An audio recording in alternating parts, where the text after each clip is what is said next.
Unit 2 के दूसरे chapter forest की तरफ बढ़ते हैं। ये नोट्स में हमारे candidate should be able to understand the different types of forest and identify on a map their main locations. Pakistan के जो डिफरेंट टाइप्स के फॉरेस्ट हैं उनकी लोकेशन क्या है मैप के अंदर, वो आइडेंटिफाई कर सके। देखिए एग्जैक्टली आपको जगह याद नहीं करनी है कि कौन सा फॉरेस्ट कहाँ है, वो तो आपको पेपर में मैप्स वगैरह भी मिल जाते हैं, पर आपको इतना फर्क आना चाहिए कि कौन सा फॉरेस्ट किस टाइप का दिखने में, थोड़ा बहुत आना चाहिए, वो देख लेते हैं अभी। पहले तो ये समझ लीजिए पाकिस्तान के अंदर जो टोटल फॉरेस्ट है, हमारा टोटल लैंड एरिया जो है ना तकरीबन 796,000 किलोमीटर स्क्वायर का जो पाकिस्तान का लैंड एरिया है, ठीक है। इस लैंड एरिया में से सिर्फ 4.8%, इस लैंड एरिया का तकरीबन 4.8%, मैक्सिमम 5% कह लो, 4.8 भी क्या 5% कह लो, 5% ही फॉरेस्ट है, बाकी सिर्फ लैंड ही लैंड है, फॉरेस्ट है ही नहीं। तो दुनिया का एवरेज पता है क्या है, 20 से 30% आपके लैंड एरिया का फॉरेस्ट होना। पाकिस्तान बहुत पीछे फॉरेस्ट में, और फॉरेस्ट में पीछे होना मतलब ग्रीनरी कम होना, ग्रीनरी कम होने से बहुत ज्यादा मसले हैं, इन्वायरमेंटल डैमेज, और वो तो एक छोटी बात है, बड़े सारे मसले आ सकते हैं आपके मुल्क में बाहर। So the scarcity is largely due to Pakistan arid and semi arid climate. Pakistan में फॉरेस्ट की कमी क्यों है? एरिड क्लाइमेट है हमारा, पूरे साल रेनफॉल वाला मामला नहीं है, और जाके कोई पानी थोड़ी देते फॉरेस्ट को, क्रॉप्स को देते हैं पानी, क्रॉप्स की तो कटाई हो जाती है, क्रॉप्स फॉरेस्ट नहीं होते, क्रॉप्स का फॉरेस्ट में मत शुमार करना। फॉरेस्ट जंगलात होते हैं, दरख्त होते हैं, इसमें पौधे दरख्त जो भर भर के, वो सारे जंगलात जो है वो फॉरेस्ट में शुमार होते हैं। सो पाकिस्तान जैसा मुल्क जहां पर बारिश नहीं अवेलेबल होती, इरिगेशन पे चल रहा होता है, तो फॉरेस्ट अगर काट दिया आपने, जो पहले से चलने जो काट दिए, तो फिर उसका दोबारा ग्रो होने के चांस नहीं है जब तक कि आप खुद ग्रो ना करो। आप खुद ग्रो करोगे तो इरिगेशन करनी पड़ेगी, के पौधे लगाने पड़ेंगे बहुत सारे, और इनिशिएटिव्स लेते हैं हमारे मुल्क में अलग अलग किस्म के, तो जिसमें बहुत सारे पौधे लगाए जाते हैं। So Pakistan total forest area approximately 4.5 million hectares, ठीक है। हेक्टर एक यूनिट है, मतलब कि एक कितने बड़े एरिया को एक हेक्टर होता है। तो भारत पाकिस्तान जो एकड़, आप एकड़ रख लें अपने जहन में, एग्जैक्टली सेम चीज नहीं होती, पर आप एकड़ जहन में रख लें कि कितने एकड़ में जमीन है। ये तो फिर कभी सुना होगा आपने, जैसे कितने गज पे है, कितने एकड़, गज तो बहुत छोटा होता है, एकड़ बहुत बड़ा होता है, और हेक्टर भी एकड़ से, एकड़ की तरह एक बड़ा यूनिट है। 4.57 मिलियन हेक्टर पाकिस्तान का फॉरेस्ट कवर है, और बहुत ज्यादा लग रहा है मिलियंस में, भाई मिलियंस में है, लेकिन पाकिस्तान का जो टोटल एरिया है वो 796,000 स्क्वायर किलोमीटर है, और एक स्क्वायर किलोमीटर से बहुत ही छोटा होता है एक हेक्टर। पाकिस्तान को अगर हेक्टर्स में पूरा कैलकुलेट करें तो फिर वो बहुत ज्यादा एक बड़ा अमाउंट निकल आएगा। बहरहाल 4.57 मिलियन हेक्टर मतलब पाकिस्तान का टोटल 5% जो है ना एरिया, वो फॉरेस्ट कवर है, इतना ध्यान में रखना है। फॉरेस्ट के डिफरेंट टाइप्स हैं, नेचुरल फॉरेस्ट या इरिगेटेड फॉरेस्ट। नेचुरल फॉरेस्ट और इरिगेटेड प्लांटेशन का फर्क तो यही है, इरिगेटेड खुद उगाए हुए होते हैं आपने पानी दे के, और रेंज लैंड्स, रेंज लैंड्स में मतलब दूर दराज थोड़े थोड़े बीच में खुद उग गए, वो भी नेचुरली कहलाए, लेकिन वो actually don't call them forest. वो जो रेंज लैंड्स हैं वो बाकायदा कोई डेंसिटी वाले फॉरेस्ट नहीं है, ठीक है, वो खाली खाली जगह है, उनको फॉरेस्ट में शुमार ही ना करो बल्कि, ठीक है। वो बहुत ही जो है ना, बस वो गायें बकरियां जो चर लेती है ना जिन जगहों पर जाके, पहाड़ में कहीं कहीं बीच बीच में घास फूस है, वो रेंज लैंड्स है सारे, वो फॉरेस्ट में शुमार नहीं हो सकते। यहाँ पाकिस्तान के फॉरेस्ट की टाइप्स हैं, और यहाँ पर उसका पिक्चर्स हैं। फॉर एग्जांपल बिल्कुल मरून कलर में तो नो डाटा अवेलेबल, ये जो ऑरेंज कलर है एल्पाइन ग्रासलैंड्स, ऑरेंज कलर आपको हाई जगहों पे मिलेगा, पहाड़ी टाइप के इलाकों में। इसके अलावा कहीं ग्रीन कलर मिलेगा, कहीं डार्क ग्रीन कलर मिलेगा, तो ये अलग अलग जगह पर देख रहे हो कितने कम फॉरेस्ट है। अगर आप ये देख रहे हो येलो वाला बहुत सारा एरिया है, तो येलो वाले पे लिखा हुआ है रेंज लैंड है। रेंज लैंड का मतलब वो हल्की फुल्की कहीं पहाड़ के ऊपर जंगली कोई घास फूस उग गई और थोड़ा बहुत जो उगा हुआ होता है ना, वो रेंज लैंड। रेंज लैंड से ज्यादातर फॉरेस्ट है ही नहीं, ये बीच के पट्टे में फॉरेस्ट नहीं, यहाँ तो फार्मिंग होती है, एग्रीकल्चर है, क्रॉप्स है, फॉरेस्ट बहुत ही कम है, और नॉर्दर्न एरियाज में, और वो भी बहुत डिप्लीट हुए हैं, बहुत बहुत बुरा हाल है पाकिस्तान का फॉरेस्ट के हवाले से देखा जाए तो, ठीक है। सो यहां पर जो है, अच्छा इस चीज के अंदर रहते हुए आप ये मत समझना कि जहां कुछ मार्क नहीं है वहां फॉरेस्ट ही नहीं है, सिरे से होंगे बीच बीच में फॉरेस्ट, लेकिन क्योंकि इतने मेजर नहीं है तो इसलिए उनको मार्क नहीं किया हुआ। अच्छा, अगर बीच बीच वाले भी गिन ले तो फिर किस किस टाइप के फॉरेस्ट है इस मैप को देख लेना।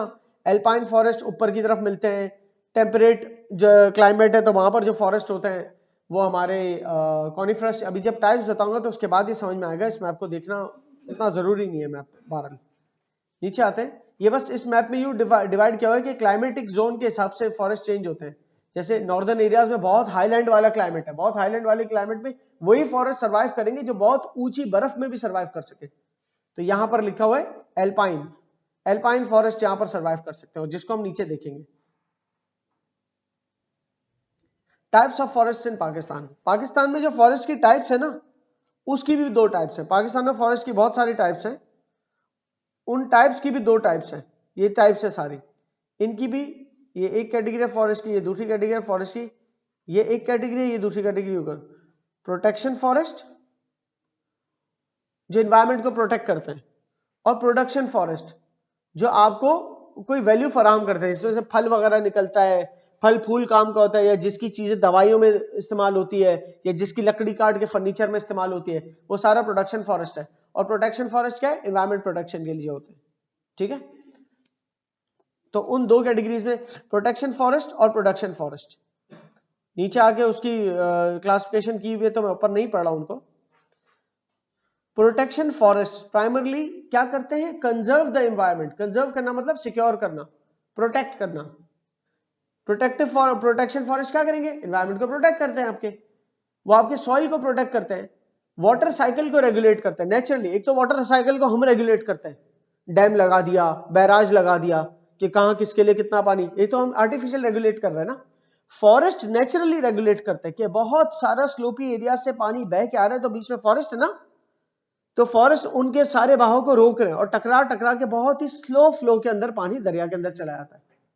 बहुत सारे तो खुद फॉरेस्ट ही पी जाते होंगे, वरना अगर फॉरेस्ट नहीं होते तो वो दरिया का बहाव जो स्लोप से माउंटेन से जो पानी बहता हुआ है इतना तेज आता जाता उसको कोई रोकने वाला ना होता, और बीच में अगर डैम्स भी ना होते तो और खुला आता वो, तो फिर वो जिस प्रेशर से उतरता उसके बाद तो आसपास की जमीन को इरोड ही करके ले जाता, और आसपास फ्लड भी आते तो आसपास की जमीनों में फ्लड करता, फ्लड भी बहाव के साथ होता। तो जमीनों पे पहले से अगर जमीन के टॉप सॉइल लेयर जो है उसके ऊपर किसी किस्म का अगर फर्टिलाइजेशन है उसको भी बहा देता पानी। फॉरेस्ट के होने से क्या होता है कि वो बहाव रुकता है, थोड़ा नेचुरली रुकता है, और उसके रुकने से फिर क्या होता है कि वो स्लो फ्लो के अंदर पानी आगे बढ़ता है। जब स्लो फ्लो में पानी बढ़ता है तो पानी के साथ जो एलुवियम वगैरह है तो वो जमीन पे डिपॉजिट हो पाता है थोड़ा थोड़ा, और ऐसा नहीं कि जमीनों के ऊपर का उखाड़ के ले जाए, बल्कि उल्टा जमीनों तक वो पानी का हल्का बहाव मिनरल्स लेके आता है। पर अगर फॉरेस्ट ना हो तो वो इतना तेज ऊपर से बहाव आ रहा हो कि वो एलुवियम देने की जगह जमीन पे पहले से वो भी उखाड़ के ले जाएगा अपने बहाव के साथ। क्लियर हो रही है बात?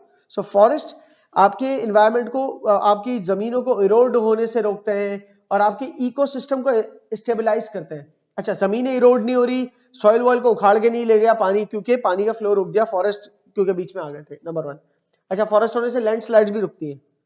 फॉरेस्ट नहीं होंगे पहाड़ों पे तो पहाड़ों के पत्थर गिरना, क्योंकि पहाड़ पे रुके हुए नहीं रहेंगे, फॉरेस्ट के होने की वजह से जड़ें बन जाती है ना वहां पर, तो पहाड़ जहां जहां पौधा है वहां वहां की मिट्टी नहीं उखड़ती, जहां घास लगी होगी उस मैदान से मिट्टी नहीं उड़ती, जहां घास नहीं होगी वो मैदान बिना घास का, वहां से मिट्टी कितनी उड़ती है। तो बिल्कुल पहाड़ पे तो स्लोप है, मिट्टी को नेचुरली नीचे गिरना है, लेकिन अगर फॉरेस्ट लगा हुआ है तो क्या होता है, वो मिट्टी नीचे फ्लो नहीं करती, सही, वो लैंडस्लाइड होती है। फॉरेस्ट लैंडस्लाइड से भी रोकते हैं। फॉरेस्ट एनवायरनमेंट को, हमारे इकोसिस्टम को स्टेबलाइज करते हैं। इसका मतलब क्या है? फॉरेस्ट होंगे ना जहां पर, ये सारे फॉरेस्ट है, फॉर एग्जांपल एक दरख्त बना दिया, चले इस दरख्त के अंदर कोई पत्ता होगा, ये दरख्त पानी पिएगा, ये दरख्त वाटर इनटेक करेगा, फिर एक्सेस वाटर अपने पत्ते के ऊपर पोर्स की फॉर्म में छोड़ देगा, और वो वाटर फिर हवा के अंदर एब्जॉर्ब हो जाती है। अगर इतने छोटे ड्रॉपलेट्स हवा में उड़ जाते हैं तो उस जगह का टेम्परेचर लो रहेगा, थोड़ा लो हो जाएगा, ठंडा हो जाएगा टेम्परेचर, राइट। फिर जितना ज्यादा पानी हवा के अंदर जाएगा तो वहां फिर हवा में बादल बनने की भी कैफियत बन जाएगी और बारिश होने के भी चांसेस, तो बारिश की साइकिल उस जगह पर होने के चांस ज्यादा है जहां पर फॉरेस्ट वगैरह है। जहां फॉरेस्ट नहीं है वहां से तो सिर्फ एवापोरेशन हो रही है, और एवापोरेशन जमा होकर कहां जा रही है? जहां पर ठंडे इलाके, कौन कौन से ठंडे इलाके? जहां फॉरेस्ट वगैरह होता है, तो वहां पर एवापोरेटेड सारा पानी वहां चला गया, और जहां फॉरेस्ट है वहीं बह गया। तो जिन एरियाज में फॉरेस्ट नहीं है वहां से वो तो बेचारे सिर्फ एवापोरेशन ही फेस कर रहे हैं कि उनके यहां से तो पानी उठ के हवा में जा रहा है, लेकिन जमा आप उस इन इलाके में क्यों नहीं हो रहा? क्योंकि वो ठंडा क्लाइमेट नहीं है वहां। ठंडा क्लाइमेट कहां मिलेगा? उस उड़ते हुए एवेपोरेटेड वाटर ड्रॉपलेट्स को ठंडा जहां भी इन्वायरमेंट मिलेगा वहां जाके क्लाउड्स के फॉर्म में जमा होंगे वो और बरसना, प्रेसिपिटेट करना शुरू करेंगे, राइट। और वो कौन से इलाके होते हैं? ठंडे, जहां फॉरेस्ट होता है। क्लियर है? तो इन्वायरमेंट को बैलेंस करना, वाटर साइकिल को बैलेंस करने में बड़ा काम होता है फॉरेस्ट। यहां पर ये दो बातें लिखी है कि इरोजन को रोकते हैं फॉरेस्ट, क्योंकि पानी का बहाव रोका, पानी का बहाव स्लो किया तो पानी उखाड़ के नहीं ले जा रहा आपकी जमीन को। एक तो इरोजन रोका, दूसरा इन्वायरमेंट को भी स्टेबलाइज किया, क्लाइमेट को आपके स्टेबलाइज किया। ये फॉरेस्ट की टाइप्स हैं। ट्रॉपिकल थॉर्न फॉरेस्ट, फिर लिखा सब ट्रॉपिकल स्क्रब फॉरेस्ट। अच्छा, ये दोनों एक ही कैटेगरी बना लो। सब ट्रॉपिकल स्क्रब फॉरेस्ट, सब tropical, sorry for the writing, scrub forest, इसके अंदर ही की कैटेगरी ट्रॉपिकल थॉर्न फॉरेस्ट भी है। ये दो अलग अलग कैटेगरीज नहीं है। ट्रॉपिकल थॉर्न फॉरेस्ट मिलते जुलते फॉरेस्ट है, मतलब दोनों। ट्रॉपिकल थॉर्न फॉरेस्ट बोलो, सब ट्रॉपिकल स्क्रब फॉरेस्ट बोलो, ये जो है ये माउंटेनियस रीजन्स में नहीं उगते, ये थोड़े लो एल्टीट्यूड पे उगते हैं। ये सर्वाइव नहीं कर सकते इतनी ऊंचाई पे, इन फॉरेस्ट में वो वाली जान नहीं होती। और ये कम डेंस होता है, इनकी डेंसिटी भी कम होती है, मतलब इसमें इनकी जो गहराई नहीं, एक्चुअली डेंसिटी का मतलब ये होता है कि कितने ज्यादा जो है वो घने हैं। यस एग्जैक्टली, घने जंगलात इतने नहीं होते, उतने घने नहीं होते जितने दूसरे टाइप्स के फॉरेस्ट हो सकते होंगे। यहाँ पर अभी हमें बड़े घने जंगलात लग रहे हैं, ठीक है। तो यूजुअली ये इतने घने आपको यहाँ पर भी नहीं मिलेंगे पाकिस्तान में, वो आपको ज्यादातर ये ट्रॉपिकल थॉर्न फॉरेस्ट जिस तरह के नजर आ रहे हैं वैसे मिलेंगे। ट्रॉपिकल थॉर्न फॉरेस्ट बोलो या ट्रॉपिकल स्क्रब फॉरेस्ट बोलो, ठीक है। ये इस तरह के होते हैं। इसकी बस एक बात याद रखना, ये लो एल्टीट्यूड पे उगते हैं, मतलब कहां पर? पंजाब के प्लेन्स में उग रहे, सिंध के प्लेन्स में उग रहे, बलूचिस्तान की तरफ उग रहे।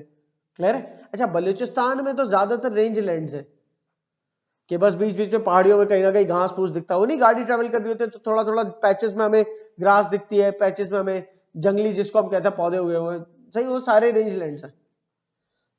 अच्छा, तो बलूचिस्तान में तो ज्यादातर रेंज लैंड्स हैं, सिंध में भी बहुत है रेंज लैंड्स, लेकिन सिंध में और पंजाब में आपको ये ट्रॉपिकल थॉर्न फॉरेस्ट या ट्रॉपिकल स्क्रब फॉरेस्ट जो है मिलेंगे। मैंग्रोव फॉरेस्ट, मैंग्रोव कहां उगते हैं? डेल्टा रीजन में। कहां पर? अब दरिया का पानी बह रहा है, वो बह के कहां मिल रहा है, किसके साथ मिल रहा है? दरिया का पानी किसके पानी के साथ मिल रहा है? समंदर कौन सा है हमारा? अरेबियन सी। अरेबियन के सी के पास ये सारी ये जो फॉरेस्ट इस तरफ जो इस रीजन में बनते हैं, डेल्टा रीजन है, इस तरफ जितने भी फॉरेस्ट है हमारे क्या है? मैंग्रोव्स। ये है मैंग्रोव्स। मैंग्रोव जैसे आपको नीचे एक और मिलेंगे, रिवराइन या बेला फॉरेस्ट कहेंगे उसको, लेकिन वो जो है डेल्टा रीजन में नहीं उगते होते, वो भी पानी के पास ही उगते हैं, लेकिन वो दरिया के पानी के पास उगते हैं। मैंग्रोव जो है सलाइन वाटर के पास उगते हैं, नमकीन टाइप का पानी, और डेल्टा में मिलता है, ठीक है। जबकि मैंग्रोव डेल्टा रीजन में उगते हैं, जबकि अभी रिवराइन देखोगे ना नीचे तो दरिया के पास उगता है। अच्छा, ये तीन ऊपर फॉरेस्ट की तस्वीर दिखाइए और उन तस्वीर का डिस्क्रिप्शन यहाँ पर दिया हुआ है कि ट्रॉपिकल थॉर्न फॉरेस्ट जो ड्राई रीजन में उगते हैं ज्यादातर, या ट्रॉपिकल और सब ट्रॉपिकल इन दोनों फॉरेस्ट की बात कर रहे हैं कि कौन से रीजन में उगते हैं? एरिड, खुश्क या सेमी एरिड। तो वो कौन से? इंडस प्लेन्स है पूरे, या बलूचिस्तान वाली साइड है जो एरिड सेमी एरिड, तो ज्यादातर आपको ये यहाँ मिलेंगे। और मैंग्रोव फॉरेस्ट कहाँ मिलेंगे? ज्यादातर डेल्टा पे। डेल्टा कहाँ है? इंडस रिवर जहां खत्म हो रहा है, या तो इंडस रिवर जहां खत्म हो रहा है वहां डेल्टा होंगे, या कहीं ना कहीं थोड़े बहुत, अगर बलूचिस्तान के रिवर्स जो हैं वो जैसे रिवर दश्त है वो गवादर के पोर्ट की साइड जो है मकरान कोस्ट की तरफ बह रहा है, तो वहां छोटे मोटे डेल्टास अगर क्रिएट हो गए तो वहां ये उग गए। लेकिन ज्यादा आपको मैंग्रोव फॉरेस्ट कहाँ मिलेंगे? सिंध की तरफ मिलेंगे, कि जो रिवर इंडस रिवर वाटर जो है वो कराची कोस्ट के साथ मिल रहा है, वहां पर डेल्टा रीजन है, वहां पर मैंग्रोव फॉरेस्ट मिलेंगे आपको ज्यादातर। उसके बाद हम आएंगे, आ जाते हैं प्रोटेक्शन फॉरेस्ट पे। प्रोटेक्शन फॉरेस्ट का मेन हमने बता दिया मकसद क्या था, एनवायरनमेंट को प्रोटेक्ट करना। अब आ जाते हैं प्रोडक्शन फॉरेस्ट पे। प्रोटेक्शन फॉरेस्ट के अंदर तीन टाइप्स देख ली हमने, या कह लो दो टाइप्स देख ली, एक ट्रॉपिकल स्क्रब फॉरेस्ट और दूसरी मैंग्रोव्स। वो जो ट्रॉपिकल स्क्रब फॉरेस्ट है उसी की ही एक और सब टाइप है कि जिसके अंदर आपको बताया tropical thorn forest. Tropical thorn forest भी ट्रॉपिकल स्क्रब फॉरेस्ट के अंदर आते हैं, तो आप मेन याद रखना ट्रॉपिकल स्क्रब फॉरेस्ट, दूसरा मैंग्रोव्स, ठीक है। अच्छा जी, वो हमारे थे प्रोटेक्शन फॉरेस्ट। अब आ जाते हैं प्रोडक्शन फॉरेस्ट पे। प्रोडक्शन फॉरेस्ट वो जो कि नेचुरली उगे हुए हो या इंसान खुद उगाए? इंसान खुद क्यों उगाएगा? प्रोडक्शन फॉरेस्ट इंसान इसलिए उगाता है क्योंकि उससे कुछ प्रोड्यूस होता है। सही है। फॉर एग्जांपल एक फर्नीचर मेकर है जो लकड़ी काट के फर्नीचर बनाता है, उसको पता है, उसको चाहता है कि इसका बिजनेस चलता रहे, और वो जिस लकड़ी से फर्नीचर बनाता है, वो जिस दरख्त से लकड़ी आती है, वो दरख्त अगर 10 साल लेता है उगने में, ठीक है, तो अगर आज वो एक दरख्त काट रहा है तो हो सकता है वो 15-20 दरख्त के प्लांट्स लगा दे, जिसमें से चंद मर जाए शायद, बाकी कुछ जिंदा रहेगा और बड़े दरख्त बन गए 10 साल में जाके, तो 10 साल बाद उसको 15 दरख्त मिले। वो क्लियर है? तो जहां से एक दरख्त 2, 4, 10, 20 का दरख्त काट रहा है, 100 दरख्त प्लांट कर रहा है, 100 पौधे प्लांट कर रहा है वो। Why? Because he wants to keep the business running. वो चाहता है कि बिजनेस सस्टेन करता रहे। लव सस्टेन का यहां पर मतलब बता दूं, बहुत इंपॉर्टेंट वर्ड है सस्टेन। सस्टेन का मतलब होता है कि कोई चीज जारी रहे, किसी चीज का जारी रहना मतलब सस्टेन करना। अगर आपसे कोई कहता है कि हमें अगर फॉरेस्ट हम काटते भी हैं तो हमें सस्टेनेबली काटने चाहिए, सस्टेनेबली का मतलब पता है क्या? ऐसे काटने चाहिए कि ये एक्टिविटी जारी रह सके। आपने फ्रंट के सारे दरख्त उड़ा दिए, फायदा नहीं है। अगर ये सारा आपका दरख्त का एरिया था, ये सारा आपका दरख्त का एरिया था, ठीक है, और आपने लॉगिंग शुरू की, लॉगिंग मतलब दरख्त काटना, यहां से काटा, यहां से काटा, यहां से काटा, यहां से काटा, और काटते काटते काटते सभी काट दिए, तो ये एरिया छोटा हो गया। आप ऐसे लॉगिंग नहीं करेंगे आपके यहां से, क्योंकि अब रिवर वाटर गुजरता है अगर यहां से, तो रिवर वाटर जो है ना इस तरफ की जमीन को वॉश आउट कर देगा, ठीक है ना, फ्लड कर देगा वो। तो अगर आप यहां से दरख्त नहीं काट, इस तरह से ना काटते और आप सिलेक्टिव लॉगिंग करते, मसलन आप बीच बीच में से काटते, यहां से काट दिया, यहां से काट दिया, यहां से काट दिया, यहां से काट दिया, यहां से काट दिया, समझ लो, तो इससे क्या होगा? एक तो आसपास के दरख्तों से बीज गिरेंगे या कुछ गिरेगा तो दोबारा दरख्त उगने का चांस है। दूसरी बात है कि पानी अगर आता भी है तो बीच बीच में से टूटता टूटता अपनी लहरें तोड़ेगा, ठीक है।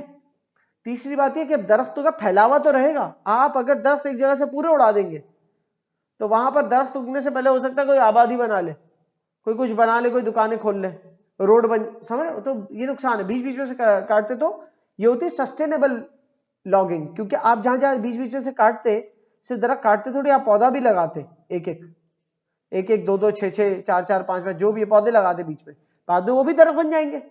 फिर बीच बीच में तब तक कोई दूसरे कटेंगे। ऐसे करते करते करते करते अलग अलग हाइट्स के दरख्त हर दफा, जैसे आज मैं काट रहा हूं और 5 साल पहले लगा हुआ पौधा आधा दरख्त बना होगा, और आज एक पूरा दरख्त काट रहा हूं, फिर आज एक पौधा लगा रहा हूं, 5 साल बाद फिर कोई और दरख्त काट रहा हूं, तो जो 5 साल पहले आधा आधा दरख्त था वो पूरा हो चुका होगा तब तक, सही। और इस तरह जो मैंने आज लगाया था वो 5 साल बाद आधा बढ़ चुका हो। तो इस तरीके से करके आप सस्टेनेबली कंटिन्यू कर सकते हैं, काट सकते हैं दरख्तों को।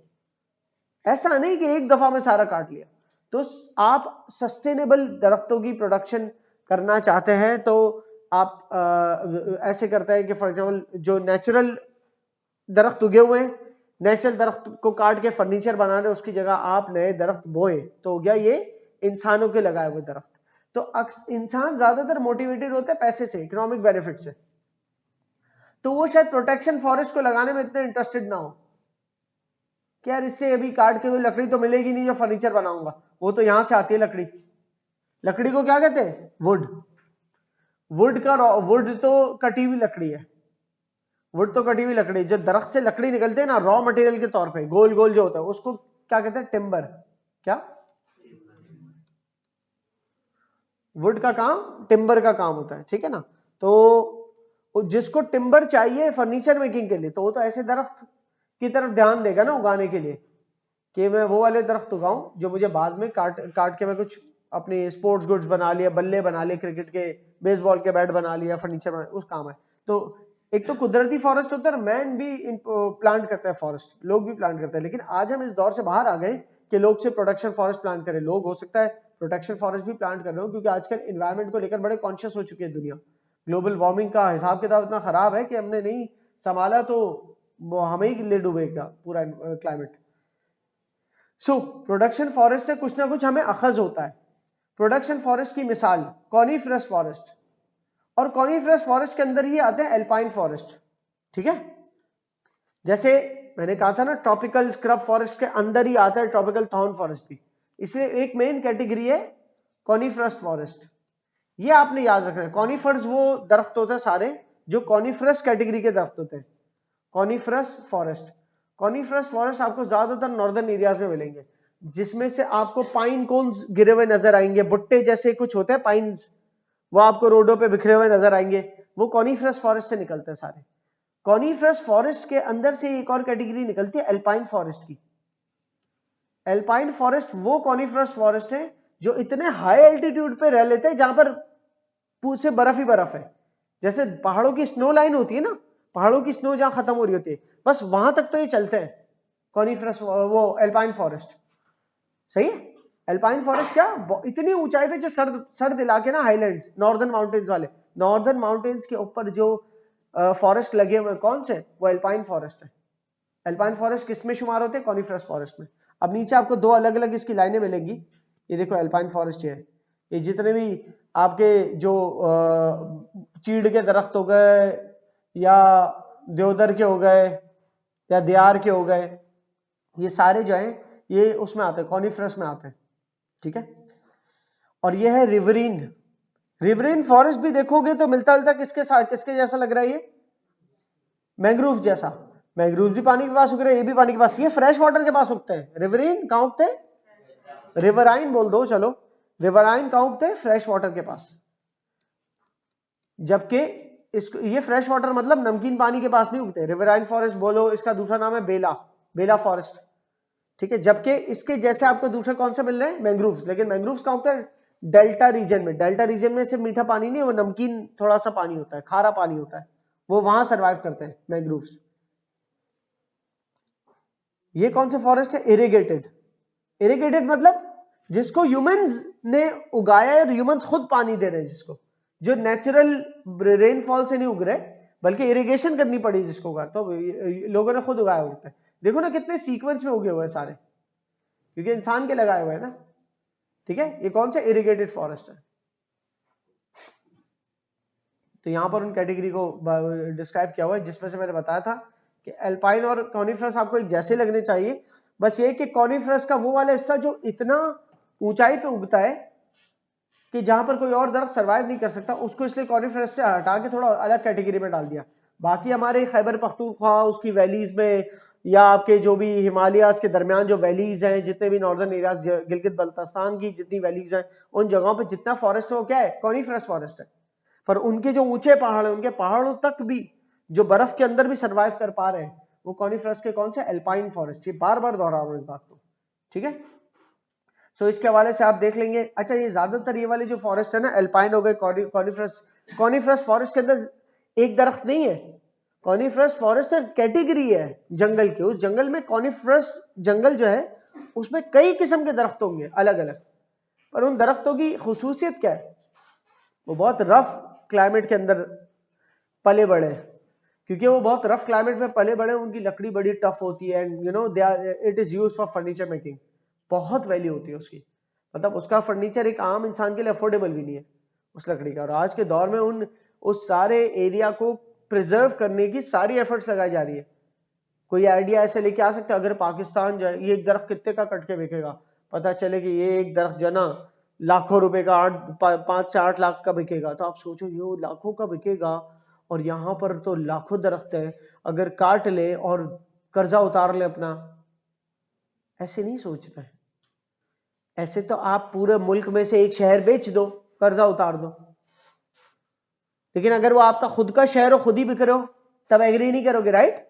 तो वो जो उन जगहों पे रहते हैं, वो उनके ऊपर लैंडस्लाइड्स आ जाए, और वो सारा फॉरेस्ट कटने के बाद जो हमारे एनवायरनमेंट की और बर्बादी होगी, ऐसे ही वैसे ही 5% है सिर्फ, कटते कटाते अगर वो 2-3% पे आ जाए, तो जितने भी वैसे ही दमे के मरीज बने हुए, अस्थमा हो रहा है या बहुत सारे एलर्जी, वो और एलर्जीज में मुब्तला हो जाएंगे। तो सिर्फ कर्जा उतर गया और आप सारे बीमार पड़ गए, तो आपने अपनी सेहत बेच के कर्जा उतारा, आपने जंगलात काट के वहां की सारी जो भी हैबिटाट था जितने जानवरों का, आप अकेले थोड़ी हो, आपके मुल्क में बायोडाइवर्सिटी रहनी चाहिए, हर किस्म का जानवर रहना चाहिए, कितने जानवर का हैबिटाट खत्म हो जाएगा। So that's not the way कि आपने कट करके बेच दो, राइट। सो बहरहाल, तो ये बड़े महंगे दरख्त होते हैं अगर इनको काट के बेचा जाए, but it is illegal to cut them. वो अलाउड नहीं है गवर्नमेंट की तरफ से इनको काटना। वैसे ही बहुत कम जंगलात है। अब क्या होता है फिर, लकड़ी कहां से आती है? जो लकड़ी कट कटाई मौजूद है वो एक घर से निकली, उसका कुछ और बना, उसका कुछ और बना, अब इस तरह से काम हो रहा है। ठीक है, या खुद कोई दरख्त गिर गया कुदरती, तो फिर वो दरख्त जो है उसको फिर कमर्शियल यूज में कर लिया जाता है। अच्छा जी, रिवरेन, बेला फॉरेस्ट, ये मैंने आपको बता दिया कौन से होते हैं। रिवरेन है, रिवराइन स्पेलिंग भी होती है इसकी। ठीक है, ये रिवर बैंक्स के ऊपर उगते हैं, जो आपके रिवर्स पास हो रहे हैं इंडस रिवर सिस्टम के इधर उधर, जो भी फॉरेस्ट है वो सारे क्या है? Riverine forest. इरिगेटेड फॉरेस्ट मैंने बता दिया, मैन प्लांटेड फॉरेस्ट है। ये कहां कहां इनका पर्पस क्या है, यहां लिखा हुआ है। जैसे किसी का पर्पस है फ्यूल वुड देना। अब नॉर्दर्न एरियाज में जो दरख्त है वो अगर कोई गिर गया या छोटे मोटे दरख्त काट भी लेते हैं, इतनी सर्दी है कि क्या करें, तो दरख्त काट के या उसकी टहनियां काट के, पूरा दरख्त भी काटे तो उसकी टहनियां काट रहे हैं, क्या करते हैं उससे? आग जलाते, हीटिंग करते हैं अपनी, वरना जिंदा नहीं रह पाए वहां। अगर बिजली नहीं पहुंच रही और गैस भी अगर नहीं पहुंच पाए, बीच में रास्ते ब्लॉक हो जाए, तो अब वो क्या करेंगे? वो जो भी दरख्त की टहनियां वगैरह मिलेंगी उसको सुखाएंगे और उसके बाद उसको जला के हीटिंग का निजाम करेंगे, राइट। सो ये इसलिए फ्यूल वुड के लिए काम आता है, बर्निंग के लिए काम आते हैं। और टिम्बर प्रोडक्शन, टिम्बर प्रोडक्शन मतलब लकड़ी की प्रोडक्शन के लिए काम आते हैं। लकड़ी की प्रोडक्शन क्या मतलब है? लकड़ी की प्रोडक्शन मतलब लकड़ी काट के फिर लकड़ी से सामान जो बनता है वो सब टिम्बर का ही होता है, चाहे वो स्पोर्ट्स का सामान हो या फर्नीचर का सामान हो या कोई भी और चीज बन रही हो, घर की क्रॉकरी वगैरह। रिवरेन और बेला फॉरेस्ट, इसके अंदर से हमें क्या मिलता है? रिवरेन और बेला फॉरेस्ट के अंदर से हमें ऐसी ऐसी शीशम की और बाबुल की इस तरह की लकड़ी मिलती है। तो ये वाले फॉरेस्ट भी बड़े काम के हैं। इरिगेटेड फॉरेस्ट, इरिगेटेड फॉरेस्ट क्यों इरिगेट करते हैं, मतलब क्यों ये वाले फॉरेस्ट लगाते हैं ह्यूमंस? इसलिए क्योंकि वो काट रहे हैं, निकाल रहे, तो फिर दोबारा प्लांट भी तो करेंगे। और जो प्लांट कर रहे हैं वो किस काम आएंगे? डिपेंड करता है कौन सा फॉरेस्ट लगा रहे हो। अगर आप वो वाला फॉरेस्ट लगा रहे हो जो कॉनिफर्स वाला है, वो वाले फॉरेस्ट की पूरी पूरी पट्टियां लगा रहे हो, उसको इरिगेट कर रहे हो, तो वो बड़े होकर कॉनिफरस फॉरेस्ट बनेंगे, का हिस्सा बनेंगे। अगर आप रिवरेन वाले फॉरेस्ट रीप्लांट कर रहे हो, जिसको काट काट के शीशम और बाबुल की लकड़ियां निकाल लिया आपने, अब दोबारा प्लांट कर रहे हो वहां और उनको पानी दे रहे हो, पहुंचा रहे हो, और वो फिर फॉरेस्ट बनते, तो कल को उसी काम आएंगे। इरिगेटेड में कोई एक कैटेगरी है ये बनाई हुई है, मतलब इंसानों के लगाए हुए। अब इंसान ऊपर में से कोई भी लगा सकता है, ये लगा सकता है, ये लगा सकता है, या फिर वो एल्पाइन लगा सकता है।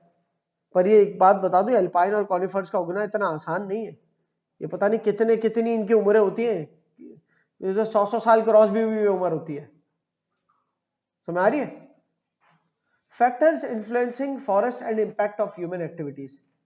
फॉरेस्ट को कौन से फैक्टर्स हैं जो असरअंदाज करते हैं?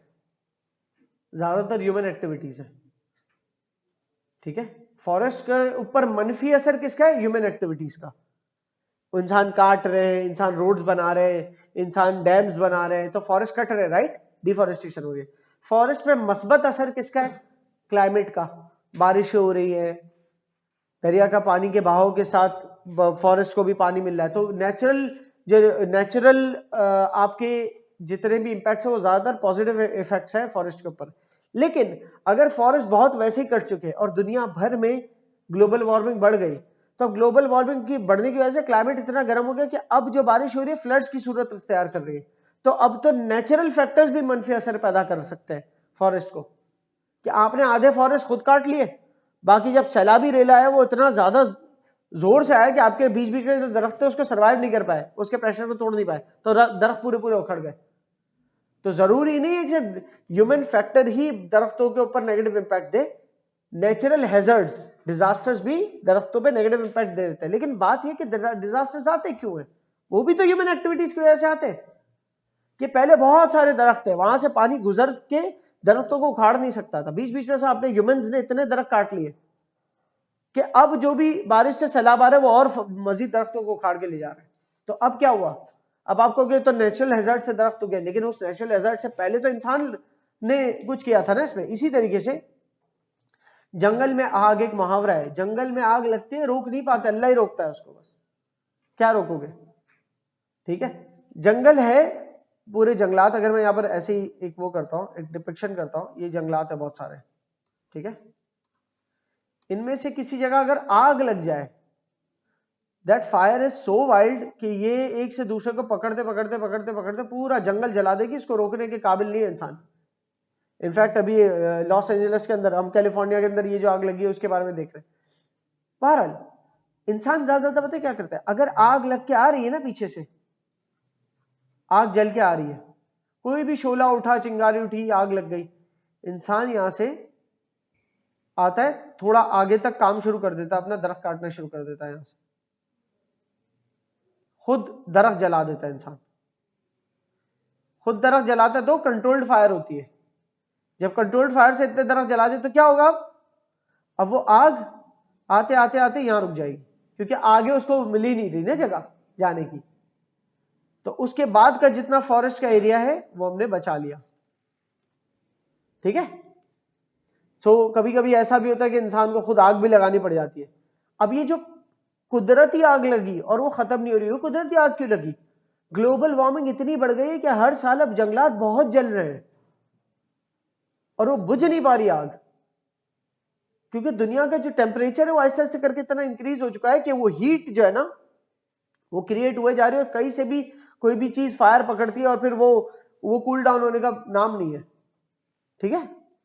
बहरहाल तो आप कहोगे नेचुरल डिजास्टर से वो तो आग लगी है, लगी तो नेचुरल डिजास्टर से, लेकिन ग्लोबल वार्मिंग में तो हम जिम्मेदार है ना।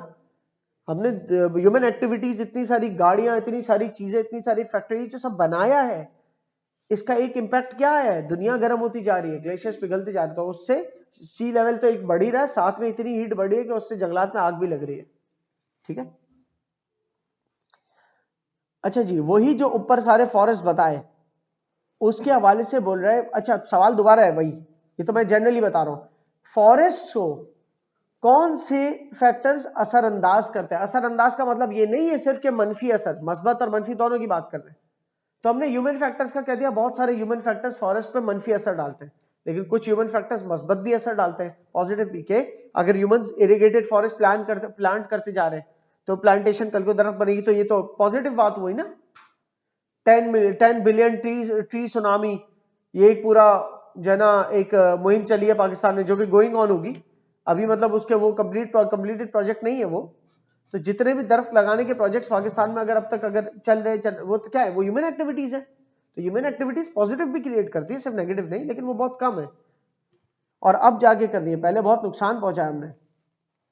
बहरहाल फॉरेस्ट की जो डिस्ट्रीब्यूशन है मुल्क में वो असरअंदाज होती है क्लाइमेट से, एल्टीट्यूड से, मट्टी की टाइप से कि किस टाइप की मट्टी है, और पानी की अवेलेबिलिटी से कि पानी कितना अवेलेबल है। ये 4 फैक्टर्स है जिससे फॉरेस्ट की हमारे पास अलग अलग टाइप्स आती है। फॉर एग्जांपल, ठंडे क्लाइमेट में अलग टाइप के फॉरेस्ट उगते होंगे, एरिड और खुश्क क्लाइमेट में वो फॉरेस्ट शायद ना उग पाते हो, क्योंकि जिनको ज्यादा पानी चाहिए वो खुश्की में नहीं उग सकते, राइट। खुश्की में कौन से उगते हैं, सब tropical, thorn forest, scrub forest, वो खुश्की वाले एरियाज में उग जाते हैं। क्यों, क्योंकि वो ड्रॉट रेजिस्टेंट होते हैं। क्या होते हैं, ड्रॉट, वो खुश्की के रेजिस्टेंट होते हैं, वो खुश्की बर्दाश्त कर लेते हैं, ड्रॉट रेजिस्टेंट होते हैं, ठीक है। लेकिन यही सब ट्रॉपिकल स्क्रब फॉरेस्ट या tropical thorn forest high altitude पे नहीं उग सकते, क्योंकि हाई एल्टीट्यूड पे क्लाइमेट क्या होता है, कोल्ड, और कोल्ड क्लाइमेट में कौन सर्वाइव करता है, कॉनिफरस फॉरेस्ट। और उन कॉनिफरस फॉरेस्ट में से भी एक कैटेगरी है जो पहाड़ों की बर्फ तक सर्वाइव कर जाते हैं, वो कौन से, एल्पाइन फॉरेस्ट। फिर एक कैटेगरी फॉरेस्ट की जो दरिया के इर्द गिर्द उग सकते हैं, हो सकता है एल्पाइन फॉरेस्ट उगाने लगे तो वो ना चले, क्योंकि दरिया के आसपास की जो सॉइल की टाइप है, वो जो दरिया फ्रेश वाटर से आए हुए इफेक्ट है सॉइल के अंदर, वहां उगने वाले फॉरेस्ट जो है रिवरीन फॉरेस्ट है। और अगर पानी के पास, खारे पानी के पास जो उग रहे हैं, तो खारे पानी के पास के जो डेल्टा का सॉइल है वो मुख्तलिफ किस्म का है, उसमें खारे पानी के इंपैक्ट है, तो वहां जो उग रहे हैं वो मैंग्रोव फॉरेस्ट है, ठीक है। तो अलग अलग जो टाइप के हमारे पास फॉरेस्ट हैं वो डिपेंड करता है आपके क्लाइमेट पे, कि खुश्क है, ठंडा है, गर्म है, तो उस तरह के फॉरेस्ट वहां उगेंगे। एल्टीट्यूड पे, कि ज्यादा हाइट पे अलग तरह के फॉरेस्ट उगते हैं, लो हाइट्स पे अलग तरह के फॉरेस्ट उगते हैं। इसी तरह सॉइल टाइप पे, कि अगर फ्रेश वाटर के आसपास का सॉइल है तो उस पर अलग टाइप के फॉरेस्ट है, खारे पानी के आसपास का सॉइल है तो उस पर अलग टाइप के फॉरेस्ट है। और वाटर अवेलेबिलिटी पे, कुछ फॉरेस्ट है जो बहुत पानी मांगते हैं तो वो उन जगहों पे उगेंगे जहां बारिश ज्यादा होती है। वो फॉरेस्ट जो बहुत कम पानी पे सर्वाइव कर जाते हैं वो कहां उगेंगे, इंडस प्लेन्स वाले एरिया पे, बलूचिस्तान वाले एरिया पे। क्यों, क्योंकि वहां पर पानी कम होता है, खुश्की होती है वहां पर। अब पाकिस्तान में फॉरेस्ट की वैरायटी कहां से शुरू होती है? बिल्कुल नॉर्दर्न एरियाज से अगर लगा ले तो नॉर्दर्न एरियाज में टॉप नॉर्थ में अल्पाइन फॉरेस्ट जो कॉनिफरस फॉरेस्ट का हिस्सा है। फिर थोड़ा सा और नीचे आ जाए तो दूसरे किस्म के और कॉनिफरस फॉरेस्ट। कॉनिफरस फॉरेस्ट के अंदर एक सब कैटेगरी अल्पाइन, और भी तो होंगे ना। बहरहाल वो फिर और साउथ की तरफ आना शुरू, बिल्कुल नॉर्दर्न एरिया से नीचे आते चले जाए तो बलूचिस्तान वाली साइड में इतना फॉरेस्ट नहीं है, वहां पर ज्यादातर क्या है, रेंज लैंड्स है, या बीच बीच में घास फूस या बीच बीच में जंगली कुछ पौधे दिख गए या कुछ दरख्त दिख गए, ठीक है। और अगर होंगे भी बलूचिस्तान में तो वो कौन से वाले कहलाएंगे? ट्रॉपिकल बोलो या सब ट्रॉपिकल बोलो। ट्रॉपिकल या सब ट्रॉपिकल का लफ्ज कहां से आया है?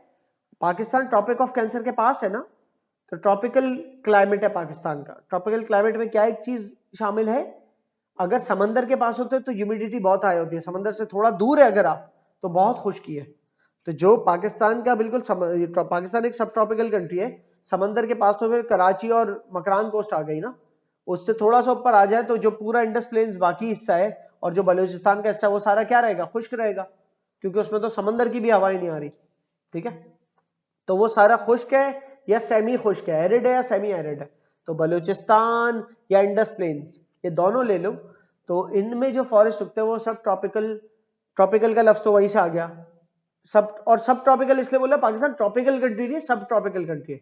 ट्रॉपिकल कंट्री होती तो ट्रॉपिक ऑफ कैंसर और इक्वेटर के दरमियान होती, पाकिस्तान ट्रॉपिक ऑफ कैंसर के ऊपर से शुरू होती है, बाद में शुरू होती है, तो एग्जैक्टली ट्रॉपिकल कंट्री नहीं, सब ट्रॉपिकल कंट्री, ठीक है। सब ट्रॉपिकल थॉर्न फॉरेस्ट या सब ट्रॉपिकल स्क्रब फॉरेस्ट, ये जो सारे ना इंडस प्लेन्स और बलूचिस्तान में उग सकते हैं। इसके अलावा इंडस प्लेन्स और बलूचिस्तान में रेंज लैंड्स होंगे, रेंज लैंड बीच बीच में जो थोड़ी बहुत हरियाली, और वो हरियाली भी हरे कलर की नहीं होती, वो एक एकदम ऐसी अजीब सी दिखती है, तो वो होती है। लेकिन बिल्कुल नॉर्थ में क्या बताया मैंने, कॉनिफरस। तो और नीचे, नॉर्थ से नीचे आए तो सब ट्रॉपिकल स्क्रब फॉरेस्ट बताया मैंने, ठीक है। उसके बाद और नीचे आ जाए अगर तो बिल्कुल ही साउथ पे आ जाए पाकिस्तान के, तो आपको मैंग्रोव्स मिलेंगे जो डेल्टा की तरफ है पाकिस्तान की। तो यहाँ यही बोल रहे हैं, पाकिस्तान की जो अलग अलग क्लाइमेट, अलग अलग एल्टीट्यूड्स, ठीक है। एल्टीट्यूड ऊंच नीच होना मतलब पाकिस्तान की टोपोग्राफी सीधी नहीं है, ऊपर नीचे है। पाकिस्तान का रिलीफ क्या है, सीधा नहीं है, रिलीफ फीचर सीधे नहीं है, पाकिस्तान की टोपोग्राफी सीधी नहीं है, बल्कि क्या है, नॉर्दर्न एरियाज ऊंचे हैं, हाई एल्टीट्यूड वाले, और साउथ पे जैसे आए वो लो एल्टीट्यूड पे। तो एल्टीट्यूड चेंज है, क्लाइमेट चेंज है, सॉइल की कैटेगरीज चेंज है, कुछ दरिया के पास वाली मिट्टी है, कुछ दरिया से बहुत दूर मिट्टी है, कुछ प्लेटोस की तरह वाले ऊपर वाले हिस्से पे मिट्टी है, कुछ जो है ऐसी मिट्टी पे फॉरेस्ट उगा हुआ है जो समंदर के पास है, इतने किस्म की सॉइल टाइप्स है। फिर वाटर कहीं अवेलेबल है कहीं नहीं, तो इन वजूहात के बिना पर पाकिस्तान पे एक रेंज बहुत अलग अलग कैटेगरी के फॉरेस्ट मिलते हैं बहुत कम तादाद में, लेकिन है कैटेगरी बहुत सारी। फिर यहाँ पर फॉरेस्ट टाइप लिखी हुई है, एल्पाइन फॉरेस्ट। एल्पाइन फॉरेस्ट किस पे डिपेंड करता है, एल्टीट्यूड पे, हाई एल्टीट्यूड एरियाज पे उगते हैं, ठीक है। कॉनिफरस फॉरेस्ट भी, एल्पाइन में भी क्लाइमेट लिख सकते हो, क्लाइमेट और एल्टीट्यूड पे डिपेंड करता है ये दोनों। तीसरा स्क्रब फॉरेस्ट भी एल्टीट्यूड और क्लाइमेट पे डिपेंड करते हैं। स्क्रब फॉरेस्ट जो है खुश्क क्लाइमेट में भी सर्वाइव कर जाते हैं और हाई एल्टीट्यूड पे नहीं सर्वाइव करते। ये स्क्रब फॉरेस्ट लो एल्टीट्यूड्स पे होता है, मतलब इंडस प्लेन्स वाले एरिया पे या बलूचिस्तान प्लेटोज में।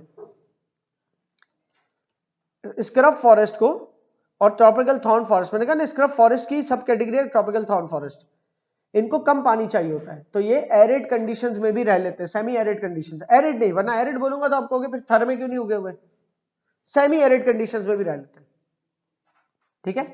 यहां पर जगह बताई हुई है कहां कहां आपको मिलेंगे।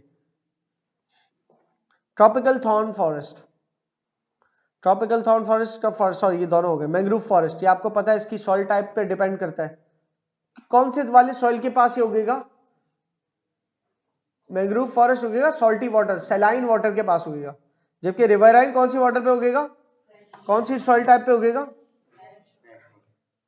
फ्रेश वाटर के पास जो सॉइल टाइप है, ठीक है। और इरिगेटेड तो भाई आप खुद पानी दे रहे हैं, जहां जिस जिस फॉर एग्जांपल आपको एल्पाइन फॉरेस्ट, एल्पाइन छोड़ दो मुश्किल है, उसकी इरिगेशन के लिए आप कहां जाएंगे पहाड़ पे, एल्पाइन छोड़ दो, वो तो एक दफा आपने काटे तो दरख्त पहाड़ वाले तो कट गए, वो रीप्लांटेशन बहुत मुश्किल है, क्योंकि रीप्लांटेशन करना फिर पानी कैसे जमा करोगे, बह जाएगा, और अलग अलग सख्ती, आप खुद सर्वाइव नहीं कर पा रहे, दरख्त को कहां पालोगे वहां, और पहाड़ को कैसे काटोगे कि टेरेस बनाओ, आप उसकी सीढ़ियां बनाओ ताकि जितना पानी दे उस पौधे के आसपास रहे, बह ना जाए नीचे, सही, इट्स वेरी डिफिकल्ट। वो तो कुदरत ने जो उगा दिया उगा दिए। तो एल्पाइन को छोड़ दो, एल्पाइन से नीचे कॉनिफरस फॉरेस्ट को भी छोड़ दो, उससे और नीचे आ जाओ, स्क्रब फॉरेस्ट है, अगर उसकी प्लांटेशन कर रहे हो तो आप खुश्क वाले एरियाज पे कर लोगे तब भी चल जाएंगे। अगर आप मैंग्रोव्स की प्लांटेशन कर रहे हो दरिया के पानी के पास तो वो इतना स्ट्रॉन्ग शायद नहीं बनेगा, या आप रिवरीन की प्लांटेशन कर रहे हो सॉल्टी वाटर के पास तो बेचारा मर ही जाएगा, क्योंकि सॉल्टी वाटर को कौन बर्दाश्त कर सकता है? सिर्फ मैंग्रोव। ठीक है, तो ये अगर आप इरिगेट कर रहे हो तो जिस टाइप का फॉरेस्ट लगाओगे, जिस टाइप के पौधे लगाओगे उस टाइप का ही आपको फॉरेस्ट निकल के देगा आगे। लेकिन ये याद रखना कौन सा पौधा कहां लगाना है। Human factors leading to deterioration. Deterioration का मतलब होता है तबाही, किसी चीज की बर्बादी। कोई चीज डिटेरियोरेट होती है ना, मतलब वो बर्बाद होती है, खराब होती है।